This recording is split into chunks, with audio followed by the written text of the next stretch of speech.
네, 시청자 여러분 안녕하십니까? 마켓 시그널 진행을 맡은 최유은, 정보경입니다. 화요일 아침 오늘도 마켓 시그널과 출발하시죠. 뉴욕 증시는 3대 지수가 혼조세를 보였습니다. 나스닥과 S&P 500은 다시 한번 사상 최고치를 경신했는데요. 미국과 이란의 평화 협상에 대한 기대감은 낮아졌지만 엔비디아가 4% 급등했고 빅테크 호실적에 대한 기대감이 시장을 끌어올렸습니다. 네, 결국에는 시장을 끌어올리는 것은 실적이고 시장의 상방을 막고 있는 것은 유가다라는 생각이 드는데요. 오늘 많은 투자은행에서는 유가가 좀 안정이 돼야지 앞으로 시장이 잘 갈 수 있을 것이다라는 공통적인 의견을 내기도 했습니다. 일단 실적과 유가 두 가지 변수를 함께 체크해 봐야 될 것 같습니다. 네, 그렇다면 오늘 시장에 있었던 자세한 이야기 지금부터 바로 확인을 해보시죠. 뉴욕 증시 3대 지수의 마감가부터 저와 함께 확인해 보시죠. 자, 미국 증시 3대 지수를 확인해 보겠습니다. 일단 앞서 말씀드린 대로 혼조세로 오늘 마감을 했는데요. 다우 지수가 소폭 빠진 가운데 나스닥과 S&P 500 소폭 올라주면서 다시 한번 사상 최고치를 경신했습니다. 시장의 방향성이 그렇게 뚜렷하지는 않았던 하루인데요. 미국과 이란의 종전 협상에 대한 기대감은 교착 상태에 빠져 있는 상황이지만 이번 주 빅테크 기업들의 호실적에 대한 기대감으로 오늘 시장은 올라주는 모습이었습니다. 오늘 매크로 지표의 움직임은 어땠을지 바로 한번 움직임 확인해 보시죠. 일단 미국과 이란의 협상이 교착 상태에 빠지면서 오늘 국제 유가는 올라갔습니다. WTI가 소폭 올라준 모습이고요. 유가 상승이 인플레이션에 대한 우려로 이어지면서 금리 인하에 대한 기대감은 후퇴했습니다. 미국채 장단기물은 일제히 움직임이 이렇게 나왔고요. 오늘 환율은 시장이 이 리스크를 커다란 위기로 보지는 않는 모습입니다. 안전자산의 쏠림 현상은 없었기 때문에 다소 내려오는 모습 확인이 되겠습니다. 비트코인도 오늘 79,000달러 선까지 터치를 했다가 다시 한번 2% 가까이 빠져줬고요. 금으로도 안전자산의 수요가 제한되면서 뚜렷하게 방향성이 나오진 않은 모습이었습니다. 동반 하락하는 모습까지 포착해 볼 수 있겠습니다. 자, 매크로 지표와 3대 지수의 마감가 확인을 하셨습니다. 오늘도 이렇게 시장을 움직인 이슈들 바로 만나보셔야겠죠? 마켓 무버 이슈로 확인해 보시죠. 먼저 중동 리스크가 있었지만 오늘 시장이 버텨줬다고 할 수 있겠습니다. AI가 이 지수의 하단을 지지하면서 나스닥과 S&P 500의 신고가를 만들었는데요. 내용 한번 확인해 보시죠. 오늘 시장의 움직임입니다. 초반에 하락하던 시장이 기술주 중심으로 반등이 나오면서 혼조세로 마감을 했는데요. 어떤 이야기들이 있었을까요? 일단 미국과 이란의 협상은 여전히 교착 상태에 빠져 있습니다. 호르무즈 해협의 통제도 계속되고 있는 상황인데 오늘 그래서 유가는 급등했습니다. WTI가 2%대 상승을 했고 브렌트유도 $100를 훌쩍 뛰어넘는 선에서 움직였습니다. 인플레이션을 재자극하는 우려감 여전히 시장에는 남아 있는데요. 하지만 오늘 지수의 급락은 없었습니다. 낙폭도 제한이 됐고 소폭 상승하는 움직임으로 마감을 했죠. 지정학적인 리스크의 영향이 다소 제한적이었다고 볼 수 있겠습니다. 자, 그 이유를 한번 들여다보셔야겠죠. 이 수급 구조의 핵심을 보시면 조금 더 이해가 쉬우실 텐데요. 일단 여전히 시장의 핵심이 되고 중심이 되는 건 AI라는 점입니다. 엔비디아와 구글이 오늘 견조한 모습을 보여줬는데 특히나 엔비디아는 4%대 급등하면서 마감을 했습니다. 그리고 이러한 AI 수요 확대에 대한 기대감으로 반도체 메모리 관련 종목들도 강세를 보였는데요. 샌디스크와 마이크론도 상승세가 눈에 띄었습니다. 한편 반도체에서 일부 차익 실현이 나오는 종목들도 있었습니다. AMD와 브로드컴은 다소 흔들리는 모습이었고요. 이 마이크로소프트 같은 경우에는 오픈 AI 독점 종료 이슈에도 불구하고 소폭 상승하는 모습까지 나왔죠. 결국 이 AI의 수급이 오늘 시장의 방향을 결정했다고 볼 수 있겠습니다. 유가는 오늘 올라줬습니다. 악재로 해석이 될 수 있는 부분입니다만 이 악재보다 수급이 강했습니다. 그리고 방향성은 여전히 AI에 있었고요. 오늘의 장은 상승장이라기보다는 버티는 장이었다고 해석을 해볼 수 있겠죠. 결국 이 악재에도 AI가 지켜주는 시장이었고요. 이번 주에 있을 빅 이벤트를 기다리면서 시장에는 관망세가 펼쳐졌습니다. 그렇다면 시장이 기다리고 있는 빅 이벤트는 과연 어떤 걸까요? M7 중 5기업의 실적 발표, 그리고 FOMC를 대기하고 있는 시장이죠. 이 내용 한번 자세하게 들여다보시죠. 자, 먼저 현지 시간으로 4월 29일부터 30일까지 FOMC 회의가 개최됩니다. 금리 동결 전망이 우세한 상황인데요. 이 중동 리스크로 인한 인플레이션 변수에 대해서 연준이 어떤 판단을 내릴지가 상당히 주목됩니다. 그리고 주요 빅테크들의 실적 발표도 있는데 우리 시간으로 4월 30일 메타와 알파벳, 마이크로소프트, 아마존 이렇게 무려 4기업의 실적 발표가 예정이 돼 있고요. 5월 1일엔 애플의 실적 발표가 있을 예정입니다. 주목하실 만한 포인트는 AI 투자와 대비를 해서 실적이 과연 따라오고 있는지입니다. 결국 이제 기업들은 기대감이 아니라 실적으로 증명해야 하는 구간에 진입을 했습니다. 자, 시장의 심리는 이렇죠. 결과를 확인한 후에 움직이겠다는 겁니다. 지금은 적극적인 매수도 매도도 나서지 않는 한마디로 포지션을 축소하는 관망세가 짙은 상황이고요. 이런 이벤트들이 나온 이후에 그 결과에 따라서 방향성은 크게 결정이 되겠습니다.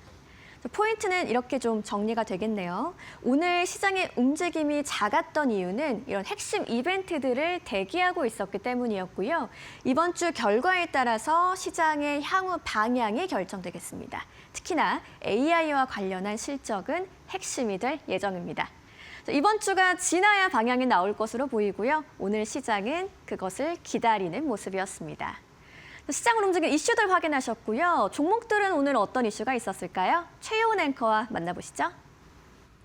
네, S&P 500과 나스닥은 사상 최고치 부근에서 맴돌고 있습니다. 그렇기 때문에 여기서 조금만 계속해서 올라준다면은 연이은 사상 최고치의 경신입니다. 시장은 지금은 좀 긴장하고 있는 상황인데 오늘은 종목들은 흐름은 어땠는지 함께 확인해보고 가도록 하겠습니다. 먼저 오늘의 진짜 주인공은 엔비디아가 아니었나 싶습니다. 엔비디아 보시다시피 4% 이상 상승 흐름 나왔습니다. 사상 최고치 경신인데요. 종가 기준으로는 216달러 선을 넘어섰고요. 애프터마켓에서는 217달러 선을 현재 구간에서도 넘어가고 있는 상황입니다. 역시나 1등은 다르다라는 생각이 듭니다. 일단 기술주 전반적으로 좀 크게 올라온 상황이고 이러한 상황 속에서 투자자들이 부담이 좀 없는 쪽으로 종목 쪽으로 돈을 가지고 들어가고 있다라는 해석도 나오고 있고요. 반도체 쪽으로 좀 보시면은 약간의 혼조 흐름 보여주고 있습니다. 마이크론 테크놀로지, 인텔의 경우에는 상승 흐름 나왔지만 이외의 기업들 빨간불 켜내면서 거래 마감한 모습 현재 확인하실 수 있고요. 테크 쪽은 좋았는데 최근에 좀 약세 흐름을 보였던 은행주 쪽 보시다시피 하단에 있습니다. JP모건, 비자 이러한 기업들, 버크셔 해서웨이 이러한 기업들 보시다시피 초록불 켜내면서 거래 마감했습니다. 지금 시장 약간 부담 있는데라는 생각이 있는 투자자들 오늘 시장에서는 은행주 쪽으로 약간 좀 거래 대금을 가지고 들어가는 모습 보여줬고요. 그 이외 역시나 M7 기업들 가운데서 오늘 약간의 혼조 흐름 보여줬습니다. 약간의 좀 이슈가 있었는데요. 하나하나 확인해 보도록 하겠습니다. 오늘 보시다시피 마이크론 테크놀로지 오늘 5.6% 이상의 상승 흐름 나왔습니다. 여러 가지 긍정적인 투자 의견이 함께 제시가 되기도 했고요. 그리고 지난 금요일에 다시 한번 두 자릿수 이상의 급등 흐름이 나왔던 인텔의 경우에는 오늘 시장에서 보시다시피 다시 한번 추가적인 상승 흐름이 나왔습니다. 반면에 AMD 같은 경우에는 오늘 빨간불 3.7% 이상 하락하는 흐름을 보여주기도 했는데요. 부정적인 투자 의견이 나왔습니다. 지금 너무 고평가됐다라는 의견입니다. 이렇게 인텔이 급등 흐름이 나오면서 경쟁사들이 많아졌는데 AMD와 같은 기업들 지금의 지위를 유지할 수 있을지 모르겠다라는 의견 함께 나왔습니다. 이와 함께 오늘 시장에서 하락 흐름 나왔고요.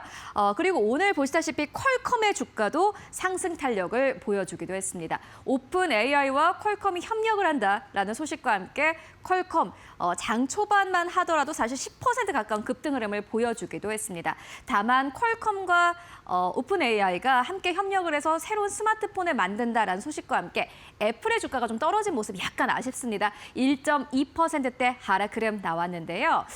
애플은 미국 내에서는 사실 독보적인 지위를 가지고 있는, 그리고 뭐 중국 전 세계적으로도 굉장히 독보적인 지위를 가지고 있는 기업입니다. 그런데 오픈 AI와 퀄컴이 협력을 해서 새로운 스마트폰을 만들게 된다면은 애플을 쓰지 않을 수도 있지 않을까 하는 우려감 나왔습니다. 주가 하락 흐름으로 거래 마감했고요. 알파벳도 역시나 마찬가지로 1.7%대 상승 흐름 나왔습니다. 여전히 긍정적인 흐름을 보여주고 있습니다. 알파벳 같은 경우에는 미국 국방부에 제미나이를 공급할 예정이다라는 소식이 나오면서 주가가 신고가 흐름을 보였습니다. 사실 뭐 M7 기업들 같은 경우에는 신고가 부근에서 맴돌고 있는 기업들이 워낙 많기 때문에 여기서 계속해서 주가가 조금만 탄력을 받더라도 신고가를 연이어서 경신하는 것입니다. 그렇기 때문에 주가 자체가 연이어서 상승 탄력을 아주 강력하게 보여주고 있고요. 이외에 뭐 넷플릭스 같은 경우는 1%대 하락세, 그리고 메타의 경우에는 0.5%대 상승, 테슬라도 0.6% 상승 흐름 나왔습니다. 그렇다면 오늘 시장에서 특징적으로 움직였던 기업들 어떤 것들이 있을까 이어서 만나보도록 하겠습니다. 오늘도 세 가지 기업 함께 만나볼 텐데요. 오늘은 좀 골고루 저희가 준비를 해봤습니다. 먼저 첫 번째 기업입니다. 오가논입니다. 여러분들 처음 들어보셨죠? 16% 이상의 상승 탄력을 보이면서 거래 마감했습니다. 인도의 최대 제약사입니다. 선 파마슈티컬이 이 오가논이라는 기업을 인수한다라는 소식이 전해져 왔습니다. 오가논이라는 기업은 여성 건강과 관련된 제약사이기도 합니다. 이 인도의 선 파마슈티컬이 인수한다라는 소식과 함께 두 자릿수 이상의 급등세를 보였는데 이게 굉장히 큰 의미를 가지고 있습니다. 지금 제약 바이오 쪽 안에서는 큰 기업들이 작은 기업을 인수하는 그러한 흐름이 이어지고 있다고 합니다. JP모건 측에서는 이를 두고 앞으로 제약사 쪽에서는 빅딜이 이어질 것이다라는 전망을 내놓기도 했습니다. 또 간밤에는 일라일리도 역시나 마찬가지로 긍정적인 투자 의견이 함께 나오기도 했는데요. 지금 빅테크 쪽으로의 자금 쏠림이 있긴 하지만 어쨌든 간에 제약바이오 쪽으로도 시그널이 나오고 있다라는 부분 여러분들 함께 확인해 보시면 좋을 것 같습니다. 두 번째 기업은요. 라이언스게이트 스튜디오입니다. 이 기업 같은 경우에는 영화 마이클이 흥행에 성공했다라는 소식과 함께 오늘 시장에서 주가가 탄력 흐름을 보였습니다. 최근에는 컨텐츠 쪽으로 약간 좀 쉬어가는 흐름을 보여주고 있습니다. 그런데 다시 한번 컨텐츠 쪽으로 좀 긍정적인 이런 흐름이 나오고 있고요. 초기 실적이 역대 최고다. 라는 집계가 있었다고 합니다. 지난 주말 사이에 미국 내에서 영화 마이클을 보는 관객들이 굉장히 많았고 이게 전기 영화를 기준으로 했을 때는 주말 사이에 나왔던 관객 수는 사상 최고치였다고 합니다. 그렇기 때문에 오늘 시장에서 상승 탄력을 보였고요. 마지막으로는 마이크론 테크놀로지입니다. 멜리우스 리서치가 이런 투자 의견을 냈습니다. 메모리 반도체가 경기와 무관하게 호황을 보일 것이다라는 의견을 내놓았습니다. 이게 굉장히 중요합니다. 지금까지는 반도체가 사실 사이클 산업이라고 우리는 생각을 했습니다. 반도체 가격이 떨어지면 실적이 좋지 않고 반도체 가격이 오르면 실적이 좋다. 이렇게 이야기를 지금까지는 해왔는데 지금 약간 시장의 시선이 좀 바뀌고 있습니다.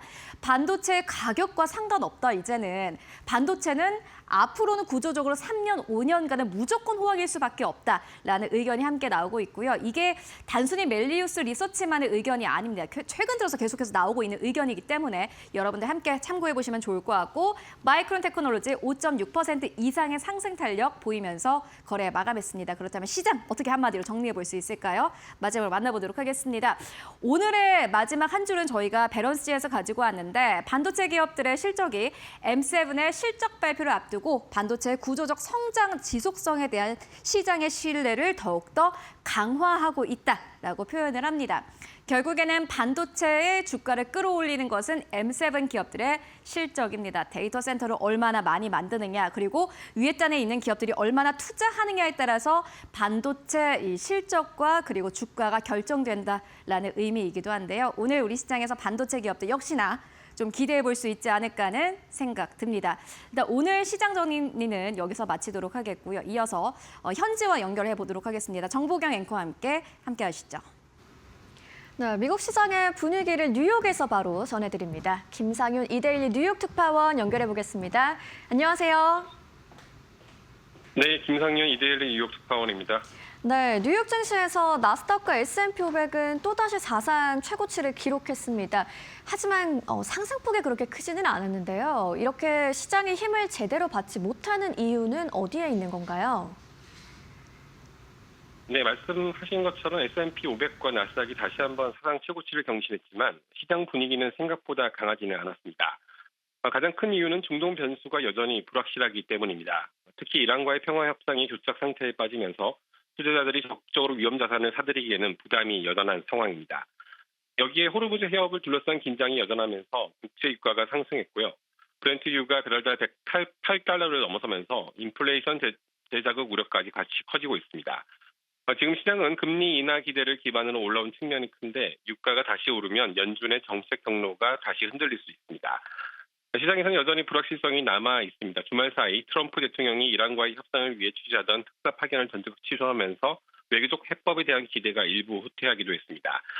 지정학 리스크와 정책 변수 그리고 유가 상승이 동시에 작용하면서 지수는 오르지만 속도는 드러내는 장세가 이어지는 국면입니다. 네, 결국 중동 리스크와 유가가 핵심 변수라는 말씀이시군요. 그렇다면 투자자들이 지금 가장 주의 깊게 봐야 할 포인트는 어디에 있는 건가요?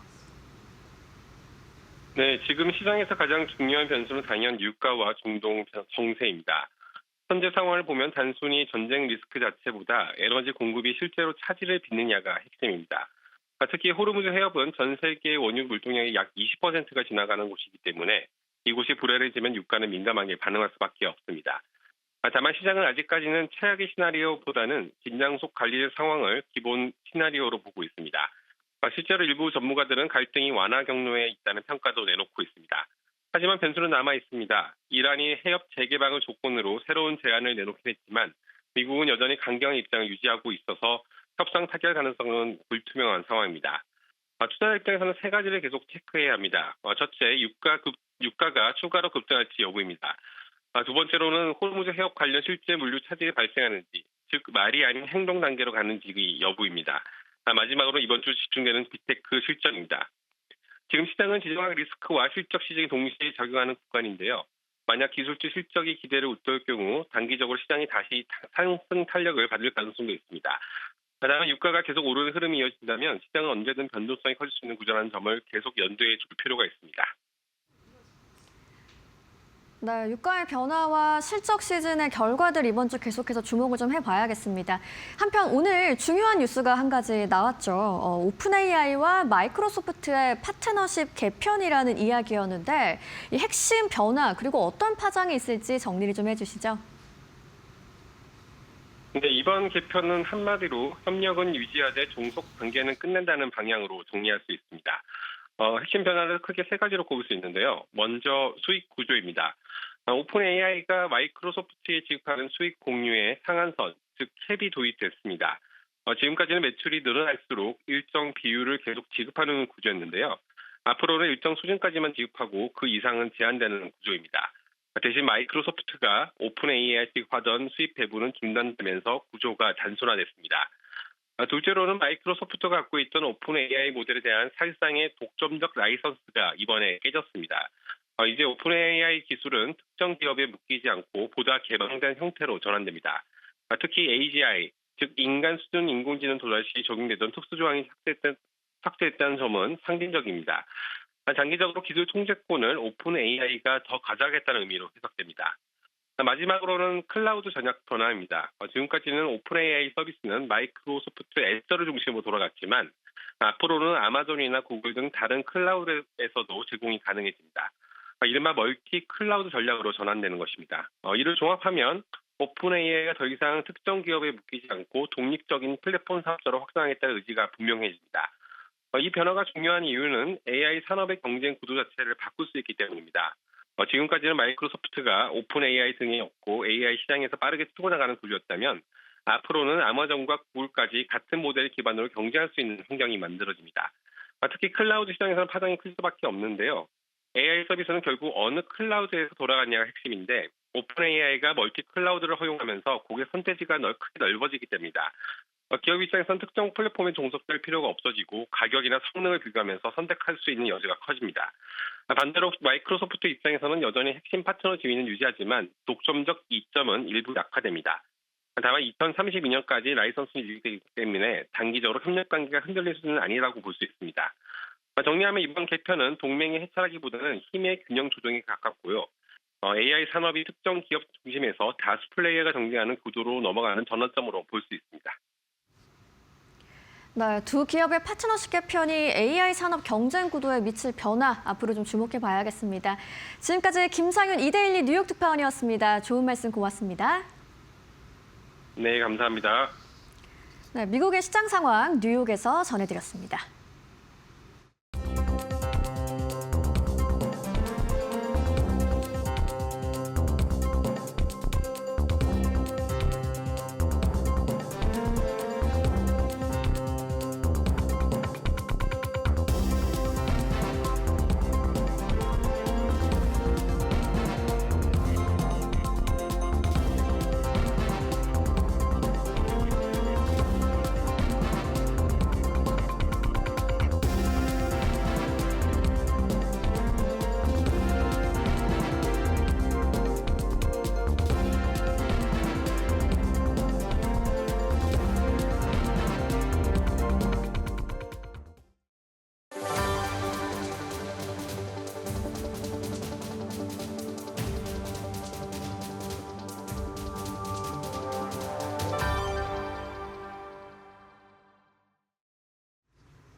네, 머스트노우 5입니다. 오늘 한국 시장 개장 전에 알아야 할 5가지 꼭 짚고 넘어가도록 하겠습니다. 먼저 첫 번째 소식입니다. 우리가 지금 이 시점에서 절대 빼놓을 수 없는 요인이 있습니다. 바로 유가가 아닐까 싶은데요. 만약에 여기서 유가가 좀 올라가게 된다면 시장의 상방이 막힐 것으로 전망이 됩니다. 특히나 간밤에는 골드만삭스가 지금보다 지정학적 리스크가 더 커진다면 유가가 120달러 선까지 오를 수 있다라는 전망을 내놓았습니다. 미국과 이란 간 종전 협상이 교착 상태에 빠진 가운데 호르무즈 해협 봉쇄가 7월까지 이어질 경우 올해 하반기 국제 유가가 배럴당 120달러까지 상승할 수 있다는 전망이 나왔습니다. 골드만삭스는 중동 지역 원유 수출이 6월 말까지 정상화될 경우 4분기 브렌트유 평균 가격을 배럴당 90달러, WTI는 83달러로 예상했습니다. 하지만 공급 차질이 7월 말까지 지속되고 멕시코만 생산 감소까지 겹칠 경우 유가는 평균 120달러 이를 수 있다고 경고했습니다. 골드만삭스는 현재 시장이 호르무즈 해협 재개방 기대를 반영해 리스크 프리미엄을 낮게 평가하고 있지만 실제 공급 부족이 장기화될 경우 에너지 제품 부족과 실물 경제 충격이 예상보다 훨씬 커질 수 있다라고 진단했습니다. 네, 유가는 연이어서 상승 흐름을 보여주고 있습니다. 이게 결국에는 지정학적 리스크 때문인데 앞으로 유가 흐름 함께 확인해 보시는 게 중요해 보입니다. 이어서 두 번째 뉴스 바로 만나보도록 하겠습니다. 이번에는 시장의 전반적인 전략입니다. 뱅크 오브 아메리카가 이러한 의견을 냈습니다. Sleep like a baby. 아기처럼 편안하게 잘 수 있는 포트폴리오가 지금 이 시점에서는 최고의 성과를 내고 있다라는 의견을 제시했는데요. 어떤 내용일까요? 네, 뱅크 오브 아메리카는 주식, 채권, 현금, 원자재 각각 25%씩 동일 비중으로 투자하는 25 포트폴리오가 올해 26%의 수익률을 기록하며 1933년 이후 최고 성과를 내고 있다라고 분석했습니다. 마이클 하트넷 전략가는 이를 아기처럼 편안하게 잠잘 수 있는 전략이라고 평가하며 특정 자산군 집중보다 성장성, 방어력, 유동성, 실문 자산을 균형 있게 배분한 구조가 올해 시장에서 강력한 성과를 내고 있다고 설명을 했습니다. 특히 원자재 상승세가 핵심 수익 동력으로 작용하며 전통적인 60대 40 포트폴리오 대비 지난 100년간 세 번째로 높은 초과 성과를 기록했습니다. 뱅크 오브 아메리카는 올해 시장이 기술주 중심 투자보다 광범위한 자산 분산 전략에서 더 높은 순위를 보여주고 있다라고 평가했습니다.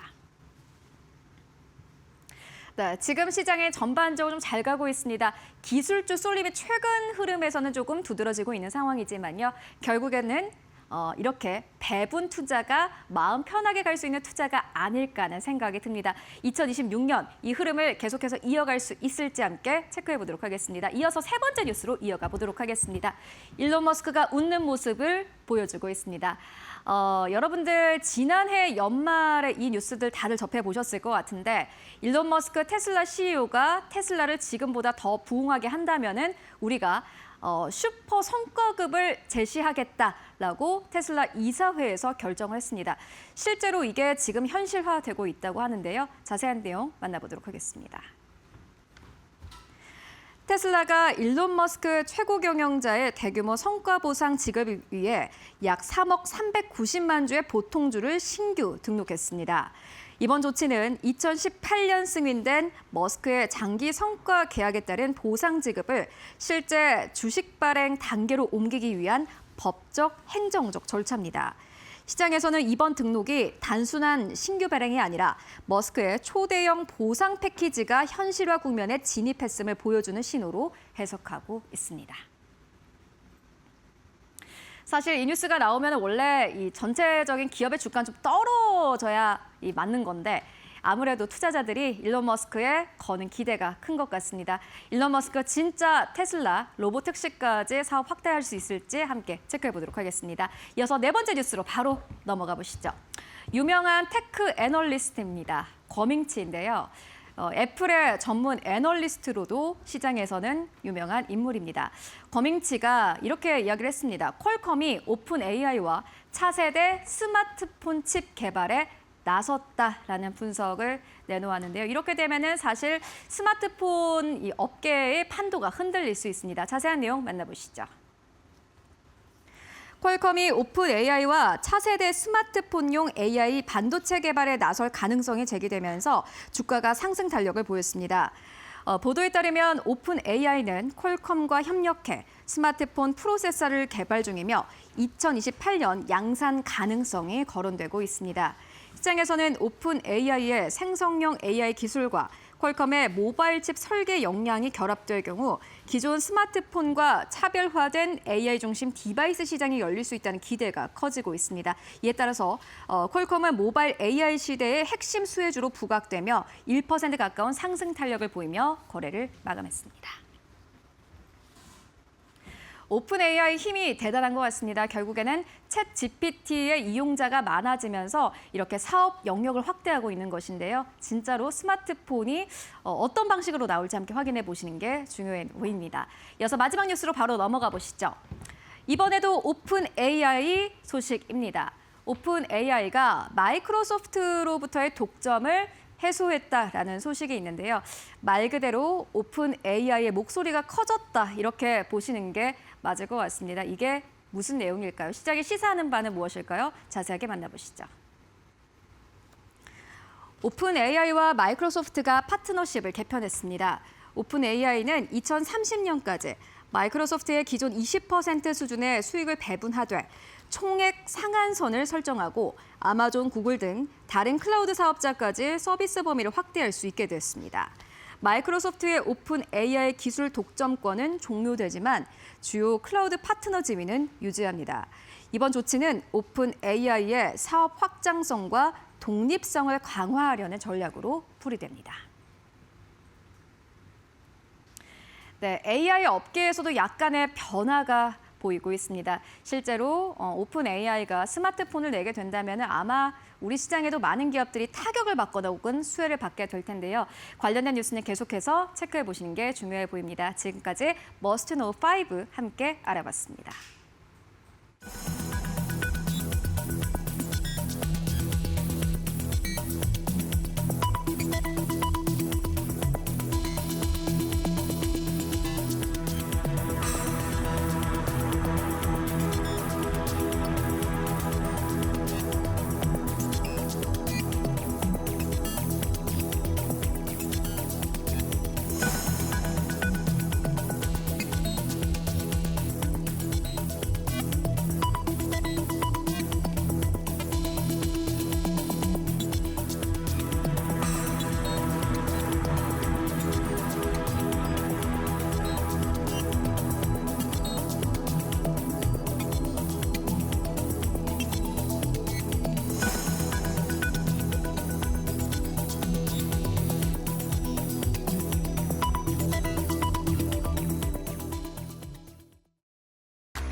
월가에서 보내는 시그널을 확인해보는 시간입니다. 월가 시그널 신일섭 위원님과 함께합니다. 어서 오세요.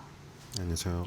네, 시장 마감 상황 먼저 한번 짚어보겠습니다. 나스닥과 S&P 500 다시 한번 사상 최고치를 경신을 했습니다. 방향성은 그렇게 뚜렷하지 않았는데 유가가 증시 상단을 좀 막고 있고 AI는 하단을 지지해주는 분위기였습니다. 그리고 엔비디아는 또 4% 급등이 나왔죠. 네. 엔비디아 역시 천비디아의 명성을 그대로 네. 이어가면서 요즘에 또 흐름이 굉장히 괜찮아졌습니다. 엔비디아가 그동안 조금 횡보를 하는 바람에 주가가 하락한 게 아닙니다.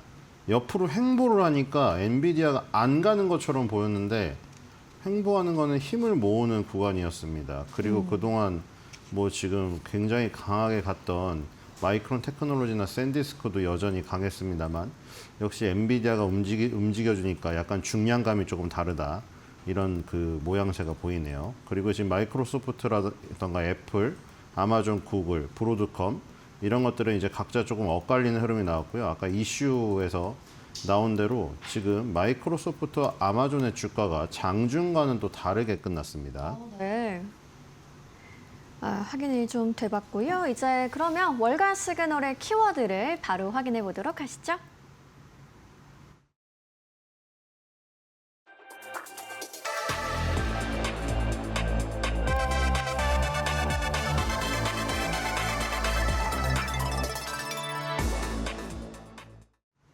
네, 마이크로소프트와 오픈 AI 파트너십 계약에 대한 이야기인데요. 이 개편 한마디로 좀 정리를 하면 협력은 유지하지만 종속 관계는 끝난다라고 할 수가 있겠습니다. 오늘 저희가 앞서서도 전해드린 이야기인데 월가 시그널에서도 바로 이야기 좀 나눠보도록 하죠. 이 파트너십 개편에 대한 이야기 오늘 먼저 해보면 좋겠네요. 네, 요즘에 넷플릭스의 사냥개들 2로 네. B 씨가 다시 엄청나게 호평을 받고 계시던데 네. 저는 그게 생각이 나거든요. 옛날에 JYP에서 B의 어떤 역할이 굉장히 컸습니다. B 씨가 JYP 건물에 기둥을 자기가 세웠다고 할 정도로 그때 네. 컸거든요. 그 정점에서 JYP에서 B를 놔줍니다. 협력 관계는 유지하되 종속 관계는 탈피했죠. 네. 후속으로 JYP의 어떤 다른 멤버들을 키우기 위해서. 그거랑 굉장히 유사하다는 생각이 들거든요. 지금 마이크로소프트랑 오픈 AI가 완전 헤어진 게 아니라요. 협력 관계는 유지하되 서로가 더 큰 성장을 위해서 네. 성공적인 헤어짐을 한 거죠. 그래서 지금 마이크로소프트는 코파일럿이라고 자체적인 이 AI를 통해서 에이전틱 AI를 키워야 되는 입장이고 오픈 AI도 마이크로소프트에 너무 속박되어 있다 보니까 다양한 클라우드 서비스를 활용을 못했죠. 그래서 한눈을 팔아서 아마존 웹 서비스를 이용하고 싶어서 왜냐면 웹 서비스에서 아마존 웹 서비스가 1등이거든요. 그러다 보니 마이크로소프트도 또 빈정이 상했죠. 그래서 서로 이제 소송전까지 갈 지경까지 이르렀는데 여기서 현명한 헤어짐을 택했습니다. 그래서 결국에는 뭐 오픈 AI가 아마존 웹 서비스라던가 구글이라던가 다 이제 웹 서비스를 이용할 수 있게 되었고요. 마이크로소프트도 마찬가지죠. 오픈 AI의 지금 챗GPT만 계속해서 활용을 하다가 클로드랑 또 협업을 하기도 했었고, 그러니까 둘 다 약간 너무 서로에게 종속되다 보니까 이 좀 탈피하고 싶었던 것들이 계속 있었어요. 그러다가 터질 것들이 갈등으로 터져버린 게 아니라 굉장히 좋은 쪽으로 마무리가 됐죠. 그래서 이제 주가도 마이크로소프트가 장중에 지금 조금 처음에 하락을 했다가 네. 아마존이 강세를 보였었거든요. 근데 마무리는 지금 아마존이 마이너스고 마이크로소프트가 플러스로 끝났습니다. 그러니까 지금 마이크로소프트에 굉장히 유리하다는 증권가의 의견이 나오면서 이 초반의 흐름과는 다르게 이성적인 판단으로 끝난 거죠. 처음에 아마존이 올랐던 이유는 당연히 오픈 AI가 아마존을 원했기 때문에 그런 어떤 감정적인 부분으로 바로 반영이 됐다가 생각해보니까 마이크로소프트에게 나쁜 게 아니다라는 의견이 개진되고 투자자들이 공감을 얻으면서 반대로 끝났습니다. 뭐 물론 아마존이 폭락한 것도 아니고 마이크로소프트가 급등한 것도 아니지만 네. 플러스 마이너스가 약간 엇갈리면서 다시 정리되면서 끝났고요. 그래서 지금 결국에는 지금 마이크로소프트 오픈 AI 뭐 여기 완전 끝난 건 아니고요. 마이크로소프트 애저죠. 애저 서비스를 우선적으로 출시의 어떤 플랫폼으로 이용하는데 대신에 애저만 이용하지 않아도 된다는 거죠. 이제 아마존 웹 서비스, 구글 클라우드, 그다음에 마이크로소프트 애저 이렇게 3대 클라우드 어디든 활용해서 이 지금 오픈 AI는 저기 할 수 있다. 플랫폼을 활용할 수 있게 되었고요. 네. 그래서 이런 부분이 좋다. 그리고 2030년까지 오픈 AI에서 마이크로소프트에 지급되는 이 동일 요율, 요거는 지금 계속 되는데 저기가 총액 한도가 적용이 되는 지금 상황이죠. 상한선이 제한이 됐습니다. 그리고 이제 주요 주주로서 계속 지위는 유지가 된다.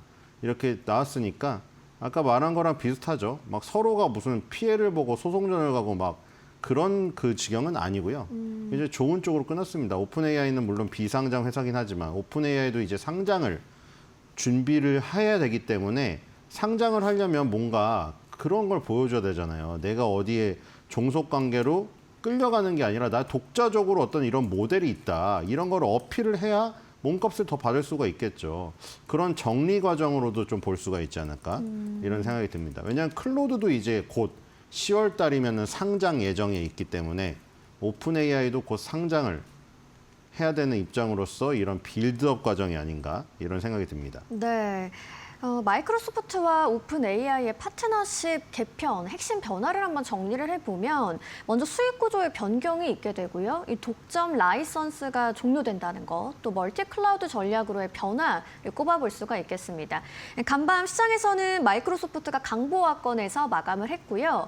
이 마이크로소프트 눈송이 분석 자료를 보니까 거의 뭐 완성형에 가까운 그런 모습이더라고요. 네, 마이크로소프트는 막 여러 번 봤지만 네. 정말 완벽한 지금 기업입니다.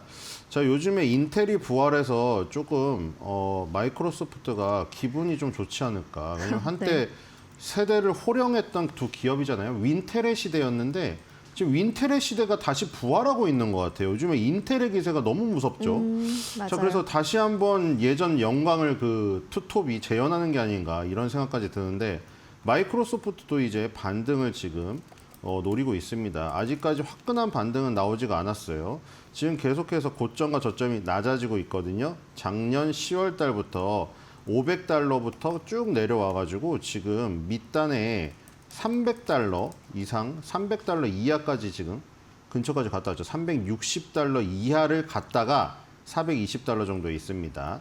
아직 고점 추세선도 넘어야 되고요. 저기 하락 갭도 지금 넘어야 되고 200일선도 위에 있습니다. 그래서 굉장히 좀 답답한 모양새입니다. 자, 그리고 이제 17개 분기 중에 15개 분기의 매출 어닝 서프라이즈가 나올 정도로 실적은 아주 좋습니다. 계속 외형 성장이 나오고 있었죠. 외형 성장이 나오고 있었는데 뭔가 큰 한방이 없었다. 그런 부분이 작용한 게 아닌가. 왜냐하면 저게 실적으로는 사실 주가가 꾸준히 올랐어야 되거든요. 근데 지금 실적이 좋은데 주가는 빠졌잖아요. 저게 오히려 지금 오를 수 있는 공간이 있다. 아까 엔비디아도 보시면은 오히려 횡보했던 구간이 있었기 때문에 지금의 급등이 나올 수 있다는 생각이 들거든요. 마이크로소프트도 곧 다시 한번 500달러에 도전하지 않을까 이런 생각이 듭니다. 자, 그리고 이것도 이제 마이크로소프트도 실적 발표가 또 공교롭게도 또 아마존과 마이크로소프트가 아주 유사하게 일정이 잡혀 있어요. 자, 지금 목요일 오전 5시 5분이면은 실적이 나옵니다. 굉장히 중요하죠. 그리고 1월 29일 날 2026년도 2분기 실적 발표가 있었는데 80.25 빌리언 달러 매출 예상에서 81.27 빌리언 달러가 나오면서 1.27% 매출 상회가 나왔고요. EPS는 3.86달러 예상이었는데 4.14달러로 7.25% 상회했습니다. 자, 지금 이 예상되고 있는 매출이 2026년도 3분기 거 있죠? 이틀 뒤에 나오는 거. 네. 81.4 빌리언 달러고 EPS가 4.07이거든요.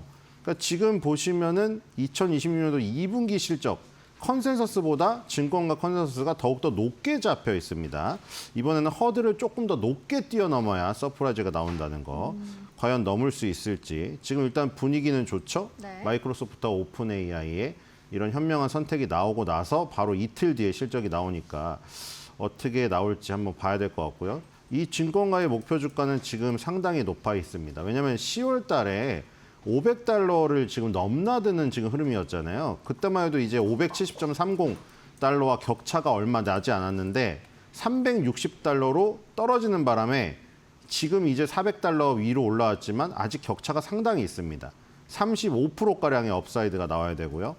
그리고 35개 의견 중에서 33개가 바이여서 얘도 스트롱 바이입니다. 네. 지금 최근에 보시면 매그니피센트 7 굉장히 스트롱 바이 의견들이 많거든요. 그러니까 아직도 증권가에서는 매그니피센트 7에 대한 기대감이 상당히 크다는 것을 알 수가 있겠습니다.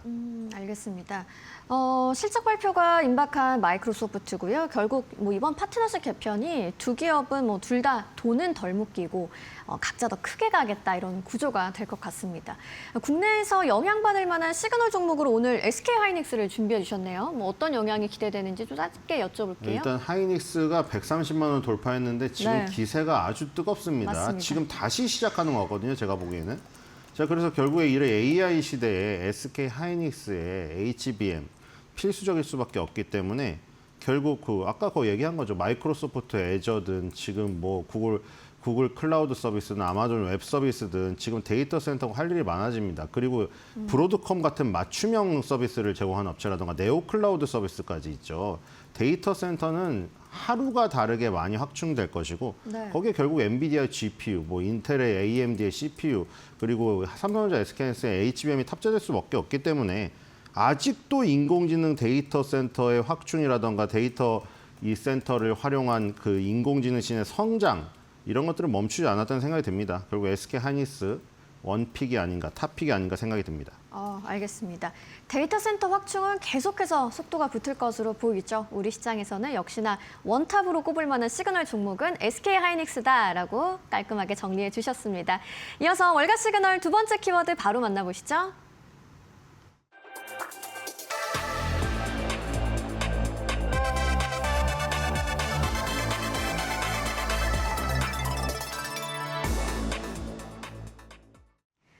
또 하나 실적 발표가 임박한 기업이죠. 알파벳입니다. 이 가운데 AI 군사 활용은 논란이 계속 커지고 있는 상황인데요.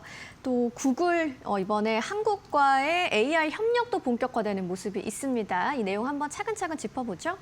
네, 삼성동에 2014년부터 가신 분도 계시겠는데 거기 가드가 지키고 있고 그 구글에서 만든 캠퍼스가 있었거든요. 네. 스타트업들을 위한 캠퍼스요. 근데 이번에는 AI 캠퍼스가 세워진다고 하니까 구글과의 협력 역사는 오래됐습니다.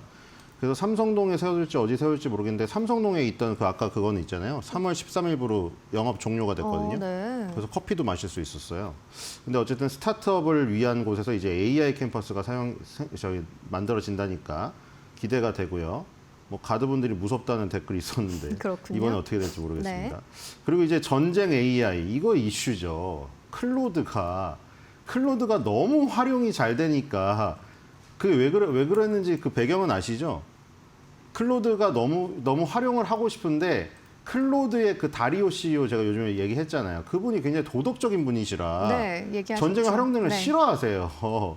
근데 이제 전쟁부에서는 너무 성능이 뛰어나니까 써버렸죠. 근데 그 사이에 이제 트럼프는 아니 우리 그 미국 기업인데 우리나라 전쟁에 못 쓰게 한다고 저기를 해버린 거예요. 블랙리스트에 올려버린 거 한마디로. 그런데 지금 그런 일이 벌어지고 나서 이번에 또 이제 구글의 제미나이를 이제 여기 국방부에다가 등록을 했다네요. 국방부 AI에다가. 네네. 그 또 이제 갈등이 있는 거죠. 구글 그 인력들도 지금 똑같은 저기 얘기거든요. 인공지능을 도입을 했는데 만약에 인공지능이 인간과 다른 선택을 해버린다. 그럼 굉장히 위험하다는 거죠. 그래서 이제 그런데 어쨌든 국방부는 도입을 했다. 이를 보니까 그러니까 전쟁부죠. 이름을 바꿨어요. 전쟁부는 인공지능에 대한 이 확신이 이번 이란 전쟁으로 들어버린 것 같아요. 와, 이거 타겟 선정을 인간이 하려면 얼마나 오래 걸리는데 타겟 선정을 좁혀줘서 너무 훌륭하다. 그래서 앞으로 계속해서 제미나이든 뭐 클로드든 뭐 또 향후에 다른 AI, LLM이든 도입을 계속할 것 같아요.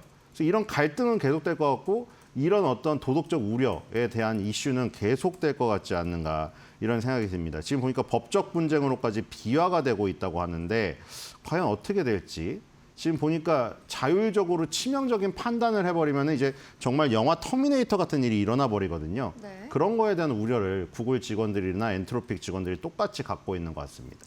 네, 구글도 간밤에 1.73% 상승하면서 마감을 했습니다. 구글 종목에 대해서 조금 더 자세히 보면서 또 실적 발표 얼마 안 남았으니까요. 이야기 나눠볼까요? 네, 근데 저런 우려가 이 지금 기업에는 굉장히 주가에는 좋죠. 왜냐하면 그만큼 뛰어나다는 반증이거든요. 정말로 저렇게 얼마나 뛰어나면 저렇게 원할까? 법적 분쟁으로 비화되는 것까지 감수하면서 원하네? 저렇게 성능이 뛰어나? 이렇게 돼버리는 거죠, 그렇군요. 지금. 자, 구글도 지금 알파벳, 모에서 알파벳이죠. 스펙이 좋고요. 구글은 마이크로소프트보다 주가가 더 좋습니다.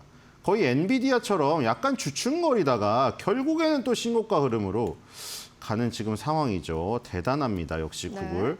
자, 17개 분기 중에 12개 분기 매출 어닝 서프라이즈 나온 상태고요. 얘도 이제 2일 남았네요. 이 매그니피센트 7이 지금 4월 말에 다 몰려 있습니다. 자, 그리고 2025년도 4분기 실적 발표 2월 5일 날 있었죠.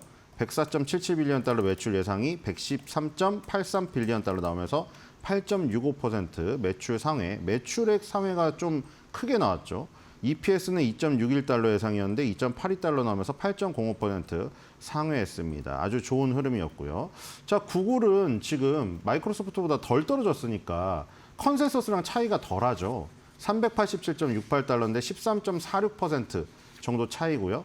이것도 마찬가지네요. 31개 의견 중에서 26개 바이로 스트롱 바이 의견이 나와 있습니다. 네. 역시 이 여러분들이 구글의 어떤 유튜브라던가 이런 거 이용 엄청 하시잖아요. 거기서 엄청난 잉여 현금 흐름으로 아까 구글 클라우드 서비스라든가 데이터 센터에 계속해서 투자를 하고 있어요. 그러니까 오픈 AI 챗GPT의 선점을 뺏겼어도 지금 벌써 또 신고가를 가고 제미나이도 또 전쟁부의 선택을 받았죠. 그러니까 이 구글의 저력은 역시 무시할 수가 없고요. 빌 에크먼이 그렇게 말했듯이 구글의 저력을 믿어라. 이것들이 결국에는 몇 개월 만에 증명이 됐습니다. 그래서 결국 결론은 그루들의 말은 함부로 무시하면 안 된다는 게 네. 이번에도 증명이 됐습니다. 네, 성장 흐름은 확실한 구글인데 대신 비용이나 AI 군사 활용에 대한 논란, 리스크가 좀 있는 상황이라고 볼 수 있겠고요. 우리 시장에서는 한미 반도체로의 시그널이 좀 기대된다고 얘기해 주셨네요. 네, 한미 반도체도 요즘에 또 핫하죠. 그러니까 이거 지금 주인공들이 네. 계속해서 다시 또 나옵니다. 조금 쉬다가 이제 시즌 2, 시즌 3 이제 또 다시 나면 또 엄청나게 뜨겁죠. 약간 그런 느낌이에요, 지금. SK 하이닉스, 한미 반도체, 이수페타시스. 이게 원래 엔비디아의 핵심 라인들이었잖아요. 지금 또 작동하고 있어요. 또. 그러니까 지금 여러분들은 계속 SK 하이닉스가 또 지금 130만 원 돌파했잖아요. 또 한미 반도체, 이수페타시스. 그리고 맨 앞단에 엔비디아. 이게 또 다시 작동되기 시작했거든요. 또 이 네 기업이 네. 네 기업이 순차적으로 신고가를 가는 흐름이 또 재현이 될 가능성이 큽니다. 그러니까 이제는 한미 반도체 순서 되겠죠. 엔비디아 급등했죠. SK하이닉스 130만 원 돌파했죠. 한미 반도체, 이수페타시스 이 순서가 기다리고 있습니다. 네. 한미 반도체 시간이 오고 있다라고 이야기해 주셨고요. 오늘 구글은 또 서울의 세계 최초로 AI 캠퍼스를 개설한다는 이슈에도 좀 주목을 해보시면서 딥마인드와의 MOU가 우리 시장에 또 어떤 시그널로 작용할지도 주목해 보시면 좋겠습니다. 오늘의 월가 시그널도 신일섭 위원님과 함께했습니다. 좋은 말씀 고맙습니다.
네, 히든 글로벌로 이어가 보도록 하겠습니다.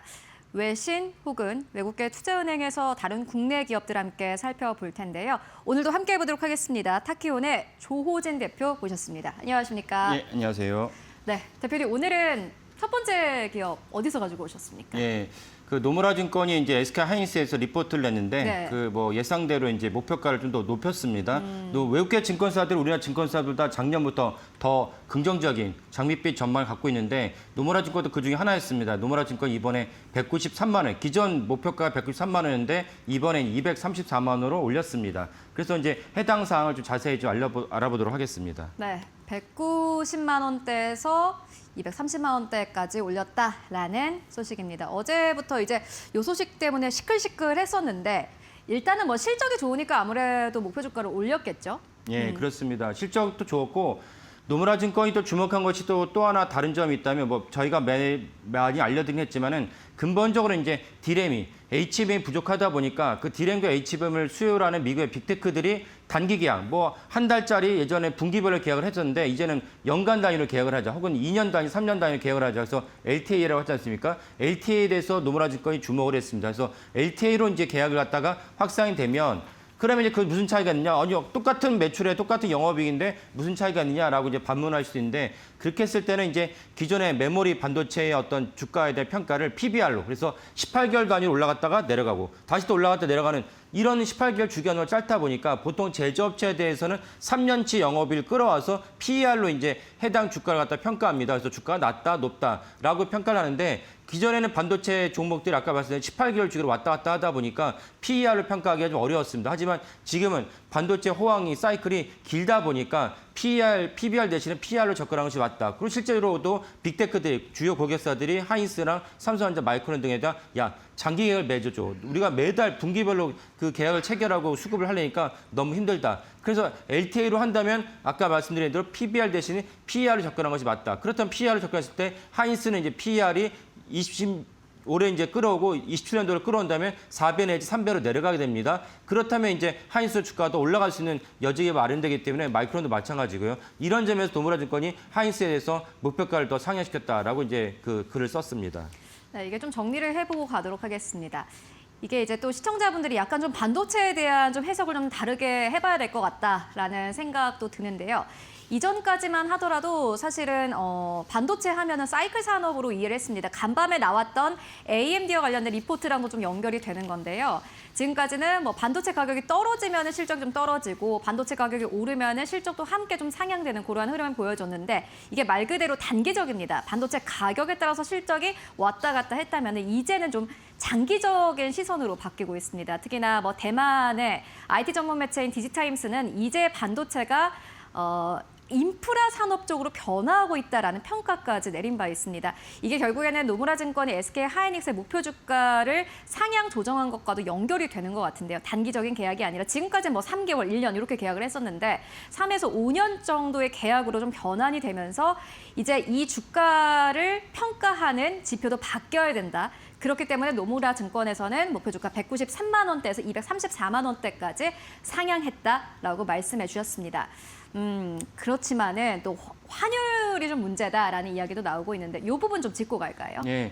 그 노무라 증권 리포트가 기존의 다른 리포트와 차이점 중 하나가 환율이었습니다. 그 노무라 증권은 우리나라 원래 환율이 1,200원대였다가 1,400원 가면 약간 불안했는데 이제는 뭐 1,500원이 뭐 규정사실처럼 받아들이는 상황입니다. 그래서 이 환율에 대한 효과를 갖다 노무라 증권이 자세하게 분석을 했는데 환율은 결국 이제 27년이나 28년 넘어가면은 1,200원으로 내려갈 것이다라고 노무라 증권이 이제 전망을 했습니다. 그럼 환율이 내려가면 당연히 수출 비중이 높은 하이닉스 입장에서는 매출은 줄어들 수밖에 없죠. 근데 매출은 줄어드는데 특이한 거는 영업이익은 는다고 또 썼습니다. 그래서 약간 이채롭긴 한데 어쨌든 환율을 갖다가 자세히 말씀드리면 현재 삼성전자 하이닉스가 한국 GDP에 차지하는 비중이 약 25%이다. 왜냐면은 그 너무나도 많은 천문학적인 영업이익을 끌어오고 천문학적 매출 올리다 보니까 한국 GDP의 차지하는 비중이 높아졌다는 것입니다. 그러다 보니까 양사가 엄청난 돈을 갖다가 벌어들였을 때 생긴 환율에 대한 어떤 긍정적인 효과도 있다는 것입니다. 그래서 환율이 결국 27년과 28년에는 1270원, 그러니까 27년 말에는 1270원, 28년은 1220원 내려갈 것이라는 것입니다. 내려가면 사실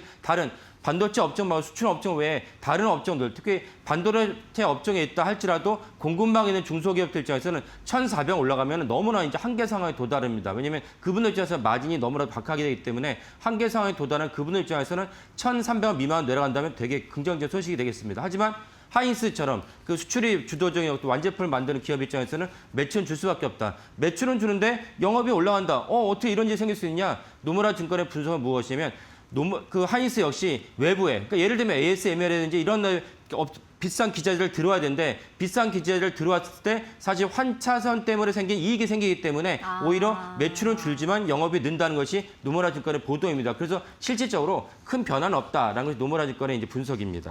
이게 좀 정리해보고 가도록 할게요. 반도체 투톱, 그러니까 삼성전자, SK 하이닉스가 한국 시장에 이제 GDP에 차지하는 비중이 25%다. 그러니까 4분의 1인 거잖아요. 그렇죠. 예.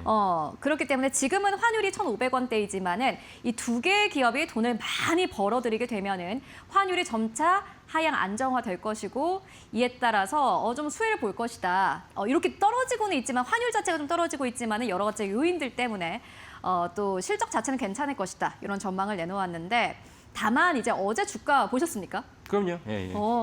놀랍지 않습니까? 예, 장중에 130만 원을 돌파했었죠. 130만 돌파했다가 KRS 기준은 이제 130만 미만으로 내려왔지만 제가 거듭 말씀드리지만 제가 뭐 내일 주가, 오늘 주가도 사실 어떻게 될지 모르겠습니다. 그죠. 물론 이제 오늘 주가는 오늘 미국 시장 마무리한 거면 샌디스크나 마이크는 올랐기 때문에 오늘도 사실 우호적 전망이긴 하지만 설령 단기적으로 하루 이틀은 뭐 모를 수도 있지만은 한 달, 두 달, 그다음 1년적으로 봤을 때는 하이닉스는 여전히 더 올라갈 여지가 많다라고 볼 수가 있습니다. 그래서 노무라 증권의 보도 그 높여 주가를 갖다 반영한다면 어제 종가를 했을 때 여전히 거의 90% 가까이 상승할 여지가 큽니다. 이런 점에서 하이닉스를 눈여겨보시면 좋겠고 그리고 이 모든 것들이 사실은 우리나라 하이닉스가 주가가 올라간다면 그다음에 당연히 코스피도 올라갈 수밖에 없고 전체적으로 코스피 6천 시대가 넘었고 이젠 7천 시대가 이제 코앞에 있지 않느냐. 그렇다면 만약에 하이닉스가 200만 원이 된다면 코스피 7천은 당연한 것이고 만도 가능하다. 이렇기 때문에 하이닉스 삼성전자의 메모리 업체 그 업황이 되게 중요하다고 볼 수가 있겠습니다. 네, 알겠습니다.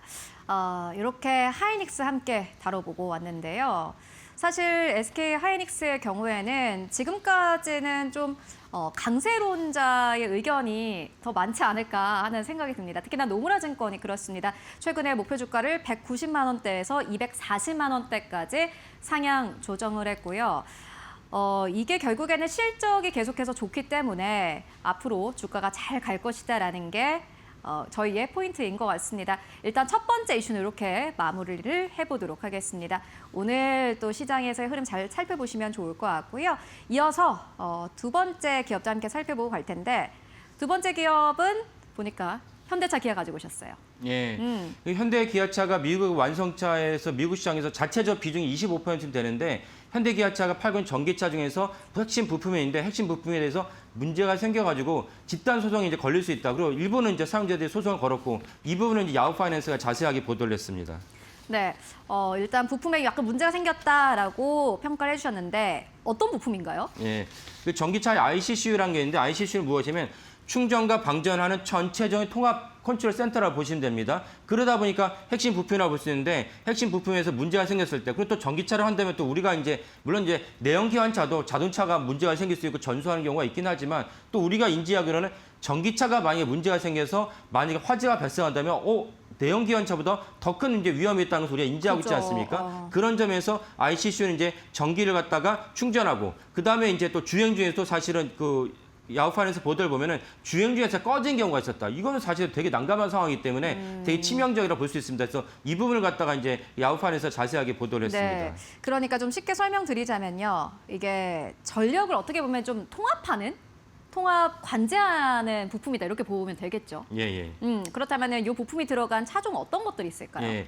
이번에 소송에 관련된 이제 차종을 보면은 22년도부터 24년도까지 출시된 기아의 미국 EV6고 그다음에 또한 22년도 24 같이 이제 현대 아이오닉 5, 현대 아이오닉 6 등이 있습니다. 여기다 이제 제네시스 GV70도 전동화죠. 당연히 그런 전기차. 그다음에 제네시스 GV80도 역시 동일하게 ICCU 부품을 쓰고 있는데 해당 부품에 심각한 오류가 있다. 하기 때문에 이제 이것이 소송까지 번졌다. 이게 여기서 제가 이제 그 중요하게 말씀드린 부분은 무엇이냐? 우리가 완성차를 보면은 또 저희 코너에서 많이 말씀드렸지만 현대기아차가 사실 리콜이 많습니다. 그러니까 리콜이 많다는 것은 사실은 어쩔 수 없는 그 현실인데 이 모든 리콜에 모든 부품에 문제가 있다고 해서 다 리콜이 되는 것도 아니고 리콜이 있다고 해서 이게 소송으로 번지지 않습니다. 하지만 이번에 ICCU는 리콜은 물론이거니와 소송으로 번졌기 때문에 좀 중요하다고 볼 수가 있겠습니다. 네, 이게 근데 이제 중요한 이유가 있을 것 같습니다. 사실 지금까지는 완성차 기업들의 부품에 문제가 생겨서 리콜을 하는 사태가 시장에서도 그렇게 심각하게 여기진 않거든요. 근데 이번에 현대차, 기아 요 부품에는 어떠한 중요성이 있을까요? 예. 이 핵심 부품이라는 것도 있지만 이 리콜에서 벗어 소송까지 번지게 된 가장 근본적인 이유가 무엇이냐면 여기에 이제 그 보도에 나온 이제 실제로 사용자 뉴욕의 뉴저지 사는 헤이에스 영이라는 분이 ICC의 부품이 생긴 것을 갖다가 현대차 얘기했더니 현대차 바꿔줬습니다. 바꿔줬는데 해당 부품이 또 문제가 생긴 거예요. 그러다 보니까 이게 단순한 어떤 부품의 문제가 아니고 근본적으로 설계의 어떤 구조적인 결함이 있는 것이 아니냐라고 했기 때문에 아까 말씀드린 단순한 부품에 오류가 있다면 부품을 바꾸면 되죠. 근데 부품을 바꿀 수 없고 바꿨더니 또 다른 문제가 생겼고 또 다른 문제가 생겨서 자세히 들여다봤더니 야 이거는 현대차 전체 전기차에 대한 그 설계에 대한 문제가 아니냐 이렇기 때문에 사실은 소송으로 번졌다라고 보시면 되겠습니다. 네, 이게 이제 뭐 자동차가 잘못됐어요. 부품을 좀 바꿔주세요라고 이야기를 했는데 현대차와 이제 기아에서 바꿔줬습니다. 그런데 이 차를 다시 타보니 또 문제가 생겼다. 그래서 결국에는 이 부품에 뭔가 설계에 문제가 있는 것이 아니냐라는 의문이 제기가 됐고요. 뭐 근본적인 대책이 필요하다 이렇게 좀 요구를 하고 나서긴 했는데 그 대책이라는 게 무엇입니까? 예. 그러니까 설계에서 문제가 생겼다는 것은 당연히 소송으로 번질 수 있는데 또 다르게 이 사안에 중요하게 번지고 있는 점은 무엇이냐면 현대 기아차에서 해당 사실을 알고 있음에도 불구하고 판매를 했다는 것입니다. 그렇게 이제 이 소비자들은 주장하고 있기 때문에 현대 기아차가 알고 있음에도 불구하고 판매를 했는지 그렇다면 사실은 심각한 오류고 이것이 단순하게 하나의 부품의 오류가 아니고 현대 기아차가 시장 전체, 소비자 전체를 기만하는 것이다라고 볼 수 있기 때문에 현대 기아차의 평판에 심각한 오류가 생길 수 있습니다. 저희 코너에서 아마 말씀드린 적이 있었지만 최근에 있었던 중요한 사태 중에 하나가 그 펠리세이드에서 그 뒷좌석 폴드를 갖다 자동 접히는 과정에서 어린 소녀가 죽는 사건이 발생했죠. 그 발생한 지 얼마 안 됐는데 또 다른 이런 이슈가 생겼기 때문에 만약에 재판을 진행하는 과정에서 실제로 현대기아차가 해당 설계도에서 문제가 생겼는데도 불구하고 인지했는데도 불구하고 일단 빨리 판매하자 이런 어떤 그 입장 때문에 소비자에게 피해를 끼쳤다면 이 소송은 상당히 심각하지 않을까라고 추정이 됩니다. 네, 알겠습니다. 그렇다면은 요게 또 이제 전체적인 기업의 뭐 평판 이런 거를 좀 악화시킬 수 있다라는 생각이 듭니다. 이게 말 그대로 어떻게 보면은 전기차 타는데 많은 소비자들이 가장 걱정하는 부분이 안전이지 않습니까? 그렇죠. 예. 그게 좀 문제가 될 것 같은데 어떻게 보세요? 예.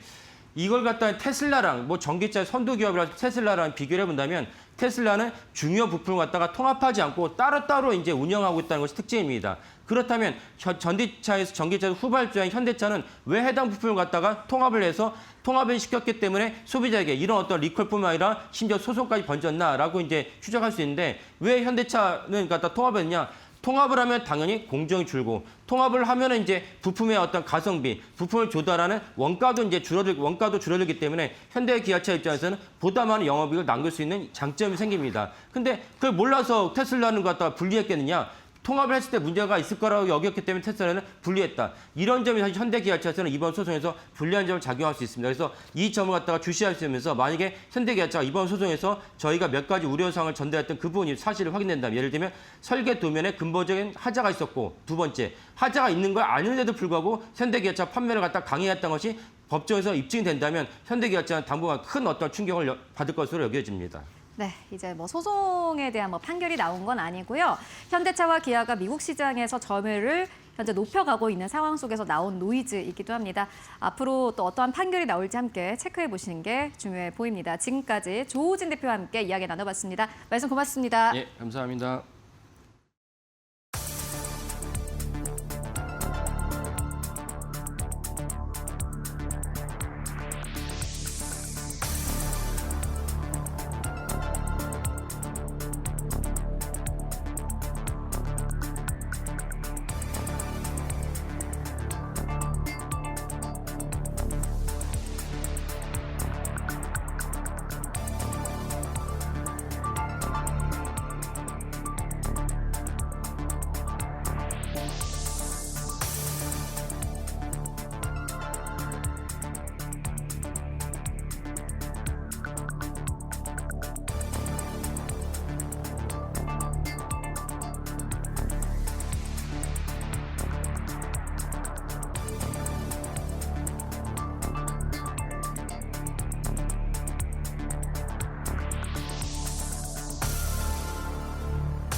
네, 계속해서 이제 기사로 알아보는, 뉴스로 알아보는 머스트 나우 살펴보겠습니다. 자, 오늘 첫 번째 내용은 반도체 소부장 담는 외국인 주가도 헐헐 얘기입니다. 지난 1, 2월과 어제 장을 그러니까 압축을 해서 이제 지난 1, 2월을 압축을 하고 이제 하루라고 치고 이제 어제랑 비교를 해보면 가장 큰 특징은 지난 1, 2월에는 삼성하고 닉스만 같다, 삼성전자 하이닉스만 같다라는 거, 그냥 이렇게 좀 뭉뚱그리면 그렇다는 얘기입니다. 하면 어제 같은 경우는 삼성이랑 하이닉스도 같지만 소부장이 굉장히 강했습니다. 그러니까 1, 2월 달에 비해서 지금 이게 이제 계속 간다라고 딱 그렇게 단정할 수 없다라는 걸 이제 전제를 하면서 말씀드리는 거긴 합니다만 소부장들이 이제 상당히 좀 단단한 모습을 보이고 있다라는 거고요. 그거는 1, 2월 달과 또 조금 다르다 볼 수가 있는 게 1, 2월 달은 이제 지난해 4분기 실적을 가지고 소부장을 평가했다면 이번 4월 달 요즘에 소부장은 올 1분기 실적을 가지고 이제 시장에서 판단을 한다라는 거에 차이가 있습니다. 근데 지난 4분기와 올해 1분기 이 국내 반도체 소부장들의 실적은 비교가 안 됩니다. 뭐 영업이익 같은 경우는 더블 가까이 이렇게 전환하는 데가 뭐 부지기수입니다. 그 정도로 뭐 매출부도 매출이지만 이익이 굉장히 좀 많이 늘어나는 모습을 좀 보이고 있다. 물론 전체 다 소부장이 그렇다는 얘기는 아니고 뭐 당연히 삼전과 닉스 쪽에 비중이 높은 종목들이 그렇다라는 얘기입니다. 자, 표 한번 보시죠. 그거를 이제 외국인들이 잘 간파를 해서 지금 외국인들이 이 소부장 종목들을 집중적으로 사들이고 있다라는 얘기입니다. 외국인 순매 상위 10개 종목인데요. 이 10개 중에서 7개가 소부장입니다.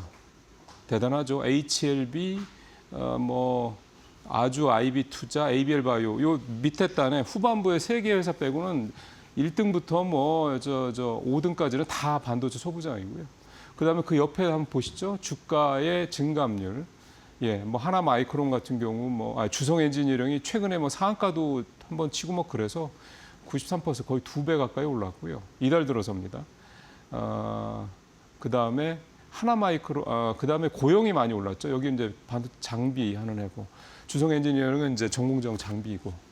제주 반도체도 여기도 이제 팹립스 업체고 동진 세미캠 대표적으로 잘하는 PR 포토레지스트 쪽이 이렇습니다. 자, 외국인이 이렇게 사는 이유가 뭘까요? 보통 그동안에 반도체 사이클 산업으로서의 반도체 이 섹터를 바라볼 때 소부장이 이렇게 막 잘 가면 보통 끝물이라는 얘기를 하곤 했습니다.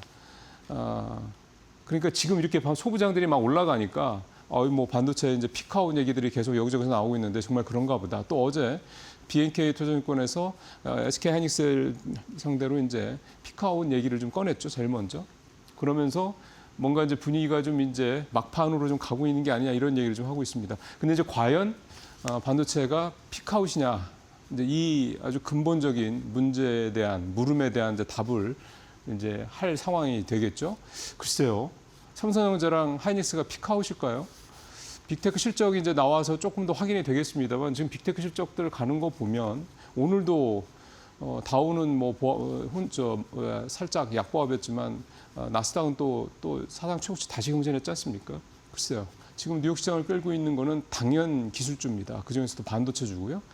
과연 피크아웃 얘기가 월가에서 나오는 걸까요? 그렇지는 않지 않나 생각이 듭니다. 엔비디아가 지금 다시 랠리를 이어가고 있는 것도 좀 보면 그렇고요. 어쨌든 이런 얘기들이 계속 나옵니다. 시장에서는 한쪽 섹터가 너무 잘 나가면 부정적인 신중한 얘기들이 계속 나올 수밖에 없습니다. 이제 두 번째, 세 번째 기사 오늘 서학개미 얘기들을 준비를 했는데요. 거기서도 그런 얘기들이 좀 나오기 때문에 연결해서 다시 좀 더 말씀을 드리도록 하겠습니다. 자, 두 번째 기사는 이달 1.9조 팔자 서학개미 ETF로 미국 우에 투자한다. 참 서학개미들 스마트합니다. 이제 정리를 하면 개별 종목들은 팔고 있습니다.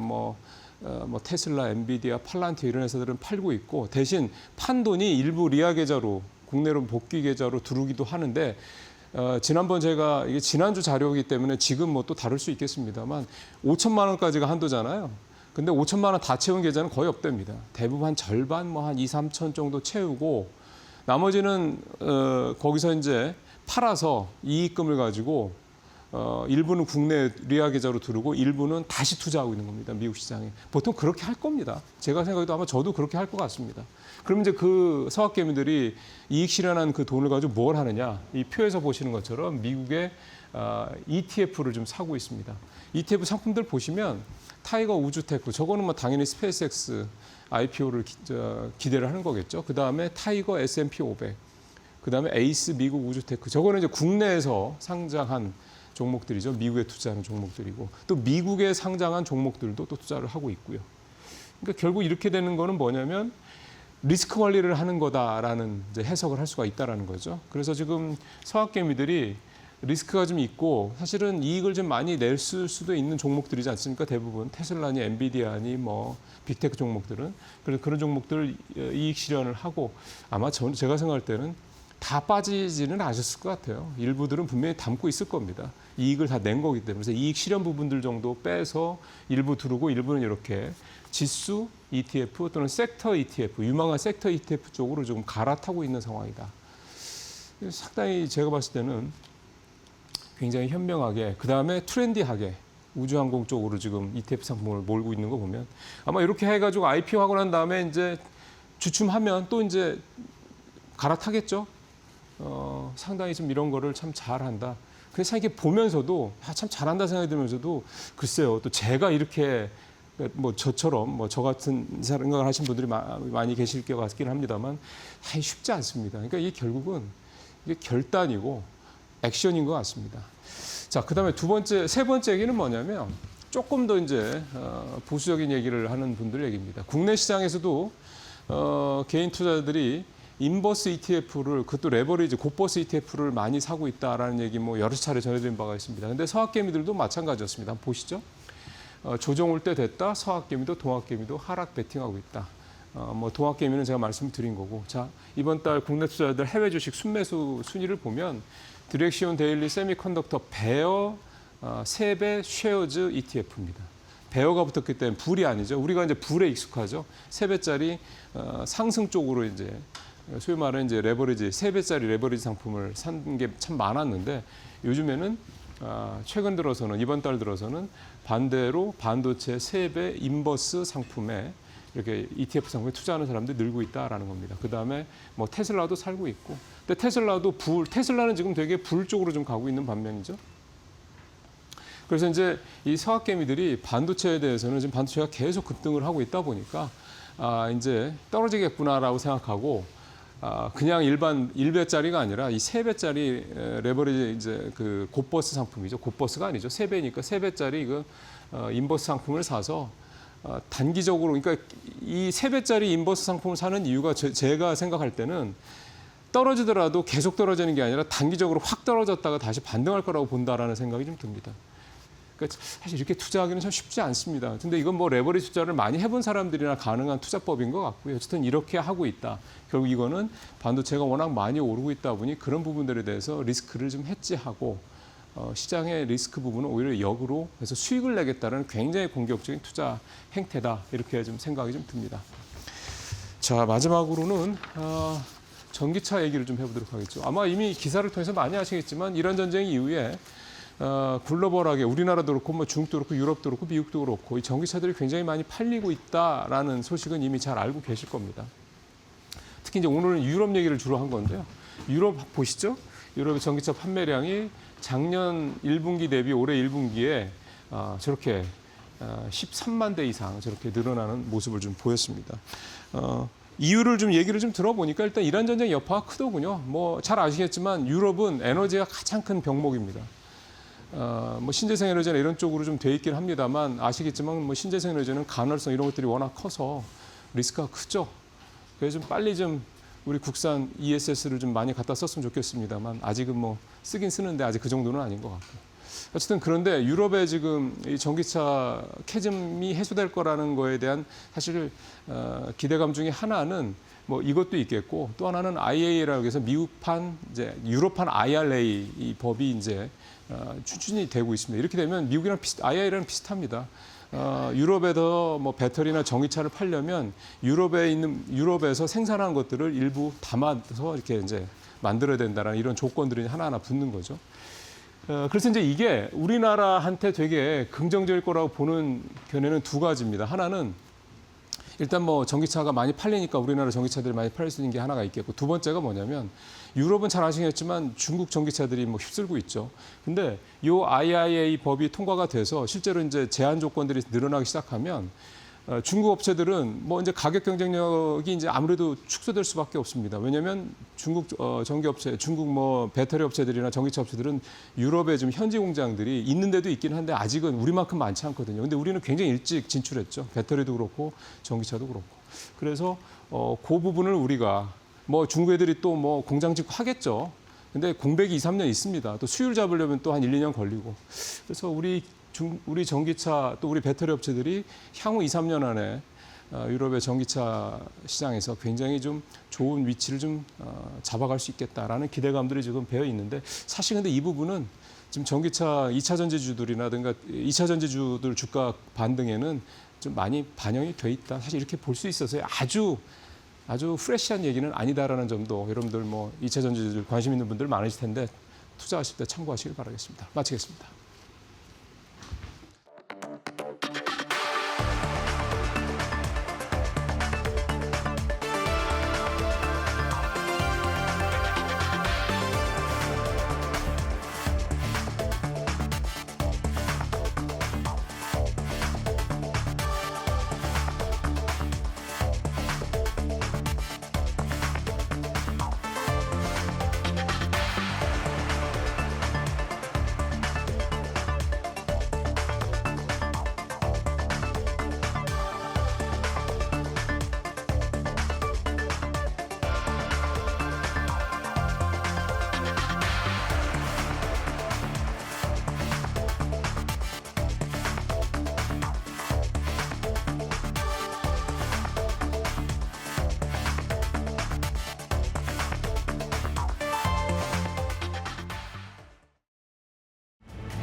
네, 마켓 비하인드로 이어가 보도록 하겠습니다. 시장이 정말 좋습니다. 이제 시장 속에서 우리는 어떠한 전략을 세우면 좋을지 오늘 함께 이야기 나눠볼 텐데요. IM증권 서울금융센터의 이영훈 이사 모시고 이야기 나눠보도록 하겠습니다. 안녕하십니까? 네, 이렇게 또 시장이 좋을 때 시장을 잘 보시는 또 인사이트에 대해서 아주 깊은 인사이트를 가지고 계시는 이사님과 이야기를 나누게 돼서 다행이다라는 생각이 드는데, 오늘 시장도 아마 뭐 좀 기대를 해볼 수 있지 않을까 하는 생각이 들고, 한국 시장 좀 기대해봐도 될까요? 어떻게 보세요? 궁극적으로 지금 한국은 이제 두 가지 모멘텀이 있습니다. 첫 번째는 이제 밸류업 정책이라고 해서 네. 그동안 좀 제대로 평가를 받지 못했었던 부분들을 갖다가 정부가 각종 정책을 통해 가지고 이제 다시 재가치를 찾아가게끔 강제화시킨다라는 정책. 측면에서 한 가지가 네. 있고요. 또 한 가지는 우리가 항상 보면 닷컴이든 어떤 이제 좀 열풍이 좀 있었을 때 중심에 있지는 않았었는데 이번에는 중심에 제대로 들어갔습니다. 그게 이제 AI 사이클에 그 메모리 칩의 쇼티지 문제가 이제 부각이 됐는데, 문제는 이 메모리 칩의 글로벌 절대 강자는 대한민국입니다. 그러다 보니까 그쪽과 관련해 가지고 투자라든지 아니면 이제 계속해 가지고 그 수익을 내는 쪽에서 이제 급증하는 그런 부분들이 분명히 있다는 점에서 네. 우리가 제자리를 좀 잡아가는 어떤 그림이 된다 보니까 이중의 어떤 상승 효과를 가져오고 있는 데다가 네. 지금 글로벌하게 보면은 지금 긴축이 아니라 여전히 유동성을 풀고 있는 상태거든요. 그렇죠. 특히 미국도 계속해가지고 QT를 얘기를 했었지만은 사실상을 보면은 계속 돈을 풀고 있습니다, 뒤로. 그러다 보니까 유동성이 지금 확장되는 국면까지 이어지다 보니까 지금 이 세 가지가 맞물려가지고 증시는 계속해가지고 우상향의 그림을 그려가고 있는 거고, 이런 그림은 단기간에 끝날 그림은 아닌 것 같다, 개인적으로 그렇게 보고 있습니다. 이게 단기간에 끝나는 상승세는 아니다 이렇게 말씀해 주셨고 말씀처럼 유동성이 또 풍부하고 또 정책도 받쳐주다 보니까는 시장이 잘 갈 수밖에 없다라는 생각이 드는데 또 하나 좀 주목을 해봐야 되는 거는 결국에는 빅테크 기업들이 역시나 마찬가지로 어마어마한 돈을 풀고 있지 않습니까? 우리가 여기다가 뭐 데이터 센터 짓겠다, 여기 얼마를 투자하겠다 이런 소식이 하루가 멀다고 계속해서 나오고 있어요. 이렇게 되면은 한국 기업들은 좀 수혜를 받을 수 있지 않을까 하는 기대감도 드는데 어떻게 보세요? 당연히 빅테크 투자를 하게 될 경우에는 네. 우리나라 이제 그 주 아이템인 이제 HBM이라든지 그죠. 그 레거시 DRAM 쪽에 수요는 계속 늘 수밖에 없는 거기 때문에 그쪽에서 플러스 알파 효과는 분명히 있습니다. 그래서 지금도 여전히 그 혜택을 받고 있는 상황이고 앞으로도 그게 좀 이어지지 않을까 기대는 하고 있는데 네. 이제 앞으로는 아마 빅테크가 실적 발표할 때마다 몇 가지 이제 관찰해야 될 변수는 있습니다. 그거는 이게 지속 가능한지에 대한 부분, 그것을 보시려면은 캐펙스에 대한 이제 그 투자? 회사의 전망 이런 게 중요할 수 있고 또 하나는 현금 흐름일 겁니다. 그러니까 계속해가지고 시장이 불안하게 보고 있는 거는 돈이 이쪽으로 많이 쏠리다 보니까 자금이 좀 부족한 거 아니야 이런 이제 의문을 갖고 있는데 적어도 이제까지는 사실은 큰 문제는 없었지만은 이게 최근에 이제 전쟁 이후에 유가 문제라든지 이런 것들이 이제 향후에 그 원가에 반영될 변수라든지 이런 것들하고 맞물려 가지고 지수가 많이 올라와 있기 때문에 거기에 따라서 그거는 꼭 이제 분기 발표 때마다 시장에서는 점검을 하려고 들 것 같습니다. 네.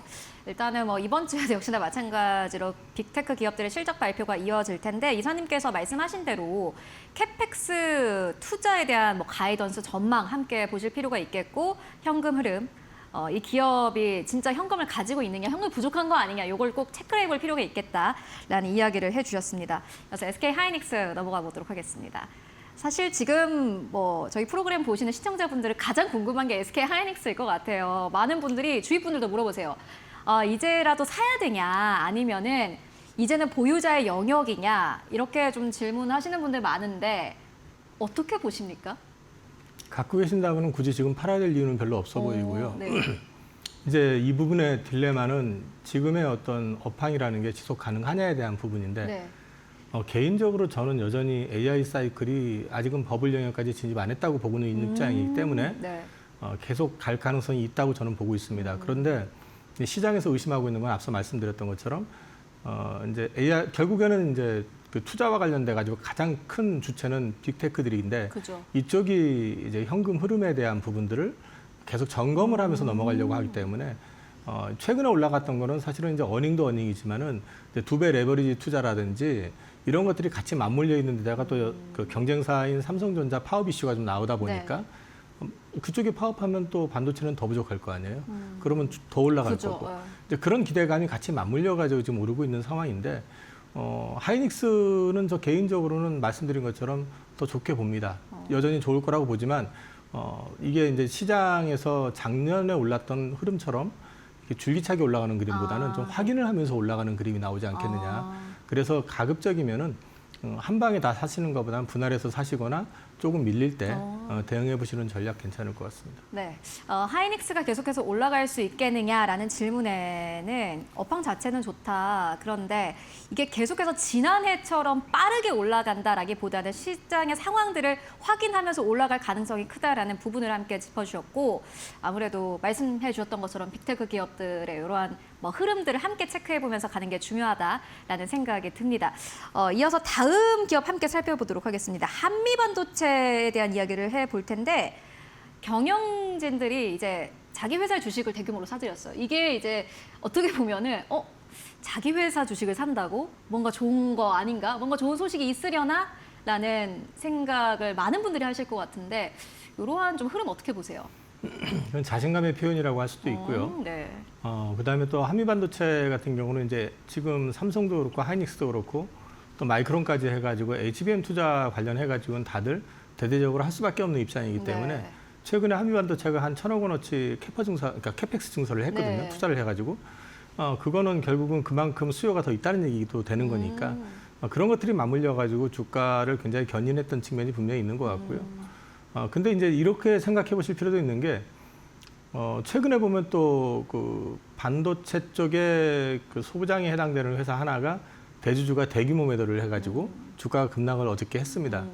근데 회사가 문제가 있어서가 아니라 이 지금의 어떤 주가 상승은 저도 그렇지만 모두가 처음 가보는 길이거든요. 그죠, 예. 특히나 오너 입장에서도 이렇게까지 주가가 올라가는 게 처음이기 때문에 일정 부분 사실은 현금화의 욕구도 있을 수 있어요.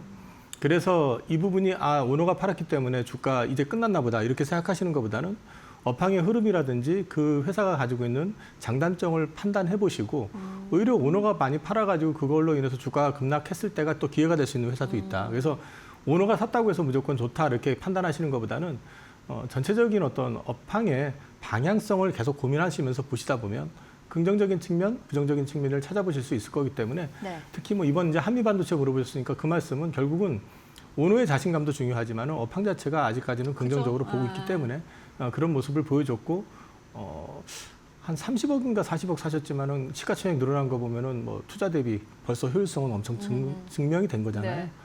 그런 맥락에서 봤을 때는 뭐 그런 정도로 이해하시면 되지 오너가 샀기 때문에 흥분해서 나도 사야지 이렇게 하시는 건 아닌 것 같아요. 알겠습니다. 되게 좋은 말씀을 해주셨는데 이게 이제 최근에 내부자 거래 뭐 공시가 많이 나오고 있습니다. 회사의 주식을 샀다고 해서 이 회사가 무조건적인 호재가 있는 것도 아니고 경영진이 이 주식을 팔았다고 해서 그렇다고 해서 이 회사가 뭐 이제 끝난 거다 이렇게 단순하게 이분법적으로 평가하기에는 무리가 있다. 업황 자체를 봐야 한다라는 이러한 의견을 주셨고요. 이어서 삼성전자로 이어가 보도록 하겠습니다. 파업 사태가 있어요. 저희가 좀 프로그램에서 계속해서 다루고는 있는데 뭐 여파 어떻게 보세요? 일단 저는 그 인사 쪽의 전문가는 아니기 때문에 노동운동이나 네. 그런 쪽에 대해서 이제 말씀드릴 수 있는 건 제한적인데 네. 그냥 상식적인 선에서 이제 반도체 공장이 그 만약에 멎게 되면은 그 손실 규모 자체는 뭐 수천억 단위가 아니라 뭐 수십조 단위로 늘어나게 될 그렇죠. 수밖에 없거든요. 그 부분을 과연 노조가 감당할 수 있겠느냐도 생각을 해보셔야 돼요. 그러니까 제가 드리고 싶은 말씀은 노조 입장에서도 뭔가를 받아내야 되는 측면, 그러니까 성과를 나누자는 측면에서는 이거는 사실 사회적으로 봤을 때도 컨센서스가 어느 정도 형성이 돼 있는 거라고 생각하기 때문에 그 부분에 있어가지고 서로 이제 이해를 일치시키는 하나의 과정 속에서 전통적인 방식이죠. 우리나라 아직까지 뭐 노동운동 쪽에서는 뭘 하기 위해서 파업을 내세우고 하는 게 일반적이기 때문에 그렇죠. 네. 근데 그걸 마냥 부정적으로만 보실 필요는 없고 또 노조가 반드시 그렇게 행할 거라고만 생각하시는 거는 위험할 수도 있습니다. 거꾸로. 그래서 이제 지금 저는 경영진과 노조가 머리를 맞대고 어떻게 하는 것이 피해를 최소화할 수 있는 방법이냐. 그 부분을 맞닿아서 해야 될 것이고 그다음에 노조 역시도 내가 지금 이렇게 큰 수익이 나고 있는 건 다 내가 잘해서가 아니라 이거는 사실 그동안 누적되어온 선배들의 피와 땀이 있는 거고 그죠. 사회에 도움이 있었던 거기 때문에 서로 합리적인 선에서 이 부분이 어느 정도 절충점을 좀 찾아가는 것이 상식이다. 저는 그래서 이게 상식을 벗어나는 그림이 나오지는 않을 것 같다는 게 개인적인 생각입니다. 그리고 이제 또 많은 분들이 어떻게 보면 좀 이분법적인 생각일 수도 있는데 그렇기 때문에 삼성전자가 로봇 쪽에 조금 더 집중할 거다. 인력으로 가는 리스크가 좀 크니까 그러한 어떻게 보면 투자에 대한 이유를 좀 찾는다고 해야 될까요? 로봇 쪽도 역시나 마찬가지로 이에 따라서 좀 집중을 받을 수 있다는 생각이 드는데 어떻게 보세요? 그냥 센티적으로 네. 일단은 주는 영향이라고 봐야지 네. 그것 때문에 바로 휴머노이드 하자면 진짜로 뭐 파업해가지고 그죠, 그럼 너무 폐쇄하자는 얘기잖아요. 무섭습니다. 네. 그러니까 그런 것보다는 네. 일단 휴머노이드 쪽에서는 이런 게 하나의 모멘텀이 될 수 있겠다 해가지고 주가가 반등한 걸로 보시면 되고요. 근데 이제 궁극적으로는 이 휴머노이드는 어떤 식이든 간에 시장에 부각이 될 수밖에 없을 것 같습니다. 왜냐하면 이제 사람이 하기에 좀 어려운 거나 힘든 일부터 시작을 해가지고 그쪽 시장은 잠식은 이제 되기 시작할 거고 네. 또 특히 이제 미국 같은 경우는 지금 이민도 막는 상황이라고 그러면 휴머노이드의 필요성은 공장에서 더 필요해질 가능성이 그렇죠. 높죠. 그래서 이제 그런 부분들이 자연스럽게 이제 확산되는 그림이 나오지 강제화시켜서 나온다라고 생각하는 건 좀 섣부른 것 같습니다. 네, 알겠습니다. 그렇다면 이번에는 좀 저희가 전반적으로 빠르게 짚고 있는데 전력기기, 전선주 보고 가도록 하겠습니다. 역시나 마찬가지로 뭐 빅테크 기업들이 투자하면은 전력, 전선 당연히 너무 많이 필요하고 앞으로 주가에 대한 기대감도 분명히 가지고 갈 수 있긴 한데 과열됐다라는 평가도 나오더라고요. 뭐 조정 국면에 이제 들어간다라는 의견도 나오는데 어떻게 보세요? 반도체 보시는 거하고 비슷하게 보시면 될 것 같아요. 그러니까 반도체 주가 올해 들어와서 보시면은 등락이 있잖아요. 근데 전선도 마찬가지일 것 같고 지금 급등했었던 거는 결국 가장 큰 문제는 칩이 아니라 이제는 전력이다 해가지고 전력의 설비 문제 때문에 뭐 데이터 센터 프로젝트가 취소되는 상황에도 발생이 되고 하니까 저쪽이 크게 부각을 받고 있는데 저렇게 급등을 해서 이제 올라가는 걸 추격하시는 것보다는 좀 숨고르기 할 때 업황이 지속 가능하다라고 판단되면 그럴 때 기회를 보시는 게 좋을 것 같습니다. 지금 네. 시점은 조금은 과열인 것 같아요. 과열됐다. 전선 전력 많이 필요하긴 한데 너무 급하게 빨리 올랐기 때문에 좀 한숨 돌리고 그때 보자라는 의견 주셨고요. 코스닥도 좀 살펴보고 갈게요. 코스피가 이제 6,600까지 올라온 상황 속에서 코스닥에 대한 또 기대감도 커지는 것 같아요. 사람의 심리가 그렇잖아요. 코스피 갔으니까 이제 코스닥 쪽으로 좀 차례가 오지 않을까. 그래서 코스닥에서 또 큰 부분을 차지하고 있는 업종, 지금까지 많이 못 갔던 업종 쪽으로 순환매가 나오지 않을까 하는 기대감도 나오고 있습니다. 어떻게 보면 좀 타당한 기대감이다라는 생각도 드는데 어떻게 보세요? 개인적으로는 5월에 코스닥을 좀 기대는 하고 있는데 그러세요? 그렇지만은 거래소 코스닥은 시장 자체의 성격이 다릅니다. 좀 다르죠. 펀더멘탈로 봤을 때는 이렇게 표현하면 코스닥 투자하시는 분들 기분 나쁘실 수 있지만 비교 대상은 안 됩니다. 저도 코스닥 투자 비중이 좀 있는 입장이긴 한데 이렇게 말씀을 드리는 건 코스닥 쪽은 미래 가치를 보고 이제 상장이 되어 있는 회사들이 많기 때문에 숫자로 증명이 안 되는 것들이 너무 많습니다. 그런 거는 염두에 두셔야 되는데 지금 정부가 코스닥 활성화 방안이라는 거, 뭐 국민성장 펀드라는 거 이런 것들을 가지고 계속해가지고 그 안에서 진짜 진주를 찾아낼 수 있게끔 도와주겠다고 하는 입장이라고 그러면 거기에 대한 기대감은 코스닥 시장에 일정 부분 반영될 가능성이 있고 거래소 지수가 지금 6,600을 넘어선 상태에서 이것이 계속 6,000, 7,000, 8,000 이렇게 다이렉트로 올라가는 것보다는 저는 개인적으로 빅테크 실적 발표한 이후 뭐 전후 해가지고부터는 조금 시장의 분위기 자체는 조금 바뀔 수도 있다. 그래서 코스닥 시장 쪽은 원래 5월이 전통적으로는 그렇게 좋지는 않았지만 오히려 이제 5월 되면서 코스닥 쪽이 조금 살아날 수 있는 기미가 있지 않을까 그렇게 기대하고 있습니다. 네, 알겠습니다. 코스닥도 역시나 마찬가지로 사실은 좀 기대를 해볼 수 있을 것 같습니다. 다만 체질적으로 봤을 때는 코스피와는 좀 비교 대상은 아니다. 이렇게 좀 선을 그어주셨고요. 그렇다면 어떻게 보면은 가장 어려운 5월 안의 전략은 저희 시청자분들이 어떻게 좀 세우면 좋을까요? 저도 그 고민 중인데 지금 일단은 기존의 주도주는 굳이 저는 섣불리 팔 생각은 없고요.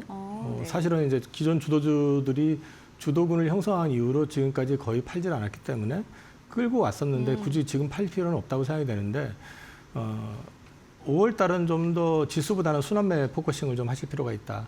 그래서 상대적으로 좀 덜 올라 있으면서 말씀하셨던 것처럼 시장에서 주목을 받지 못했었지만 어떤 정책의 수혜를 받는다든지 또는 이제 업황이 괜찮은데 그동안 눌려 있었던 섹터들 이런 쪽이라든지 아니면 기대감을 가져갈 수 있는 부분들. 뭐 예를 들어 가지고 반도체 좋다 보니까 지금 성과급 가지고 지금 싸우고 있잖아요.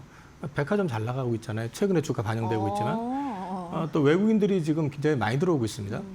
올해 2천만 명 넘을 거라고 그러는데 거꾸로 유료할증료 때문에 우리나라 사람들 지금 5월 이후에 해외 그 패키지 프로그램들이 생각보다 많이 없어지는 것 같더라고요.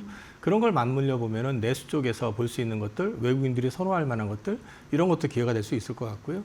그 다음에 그 바이오 섹터 같은 경우도 계속해가지고 될 만하면 노이즈가 생기고 있긴 하지만 바이오 섹터 같은 경우도 5월에는 어쩌면 재료가 또 5월에 이제 아스코부터 시작을 해가지고 6월 바이오 USA까지 해가지고 기대할 수 있는 부분이 있기 때문에 그림을 그릴 수 있는 여지가 분명히 있을 것 같고 그리고 그 외에도 뭐 요즘 좀 올라오긴 했지만 조금 쉬우면은 추가 레벨업이 가능한 거는 미해군 프로젝트가 여전히 남아있는 조선 같은 경우도 마찬가지고요. 그래서 좀 상대적으로 들어올라 있는 순환매 섹터 중심으로 해가지고 순환매를 염두에 두시고 대응해 보시는 건 어떨까 싶습니다. 네, 시간에 또 여유가 있으니까 살짝 한 가지 질문 더 드리자면은 말씀처럼 이제 순환매를 말씀해 주셨는데 그렇다면 이 순환매가 사실 그것도 중요할 것 같아요. 짧은 순환매냐 아니면은 그래도 다른 쪽으로 기회가 간다면은 그 업종도 좀 상승 탄력을 어느 정도 좀 오래 가져갈 것이다라고 보시는 건지 아니면 아니다.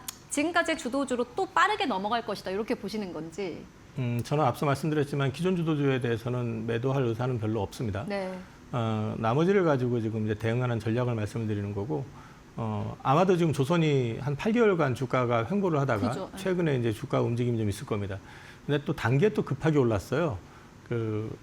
현대중공업 같은 경우가 보면은 40만 원대 초반에서 지금 거의 70만 원 근처까지 올라왔으니까 단기간에 급하게 올라온 건 사실이지만 그것들이 거기서 끝날 것이냐를 놓고 보면은 우리 앞에 놓여져 있는 걸 보면은 미국 쪽의 LNG 프로젝트라든지 미 해군 프로젝트, 거기에다가 LNG 캐리어선이 이동 경로가 3배가 늘어납니다. 중동에서 오는 거하고 미국에서 오는 거는 그만큼 LNG 선박에 대한 추가 발주도 있을 수 있다는 점에서 봤을 때는 이렇게 업황 자체의 어떤 지속 가능성이 보이는 것들은 조정받을 때 사놓고 섣불리 파시는 것보다는 끌고 가시는 전략으로 가져가시는 것도 괜찮을 것 같기 때문에 그건 업종별로 보시는 게 괜찮을 것 같아요. 네, 알겠습니다. 오늘 이영훈 이사님과 어떻게 보면은 시장에 대한 해답을 전부 다 전해주셨습니다. 이렇게 또 소중한 시간에 소중한 또 인사이트를 전해주셔서 감사합니다. 지금까지 이영훈 이사와 함께했습니다. 고맙습니다. 네, 지금 7시 29분 지나가고 있습니다. 미국 증시는 S&P 500과 나스닥은 사상 최고치로 거래를 마감을 했고요. 애프터마켓에서는 어떠한 기업들이 움직이고 있는지 그리고 개장 전에 알아야 할 시그널들 어떤 것들 있을지 이어서 현아연 캐스터가 정리해드립니다. 네, 뉴욕 증시 애프터마켓 기술주 상황 저와 함께 살펴보시죠. 먼저 엔비디아부터 살펴보도록 하겠습니다. 엔비디아 정규장에서 4%대 상승 보여주면서 다시 기록을 써 내려갔습니다. 사상 최고치를 다시 경신해 나가는 엔비디아. 현재 애프터마켓에서도 1% 가까운 상승세 다시 보여주고 있고요.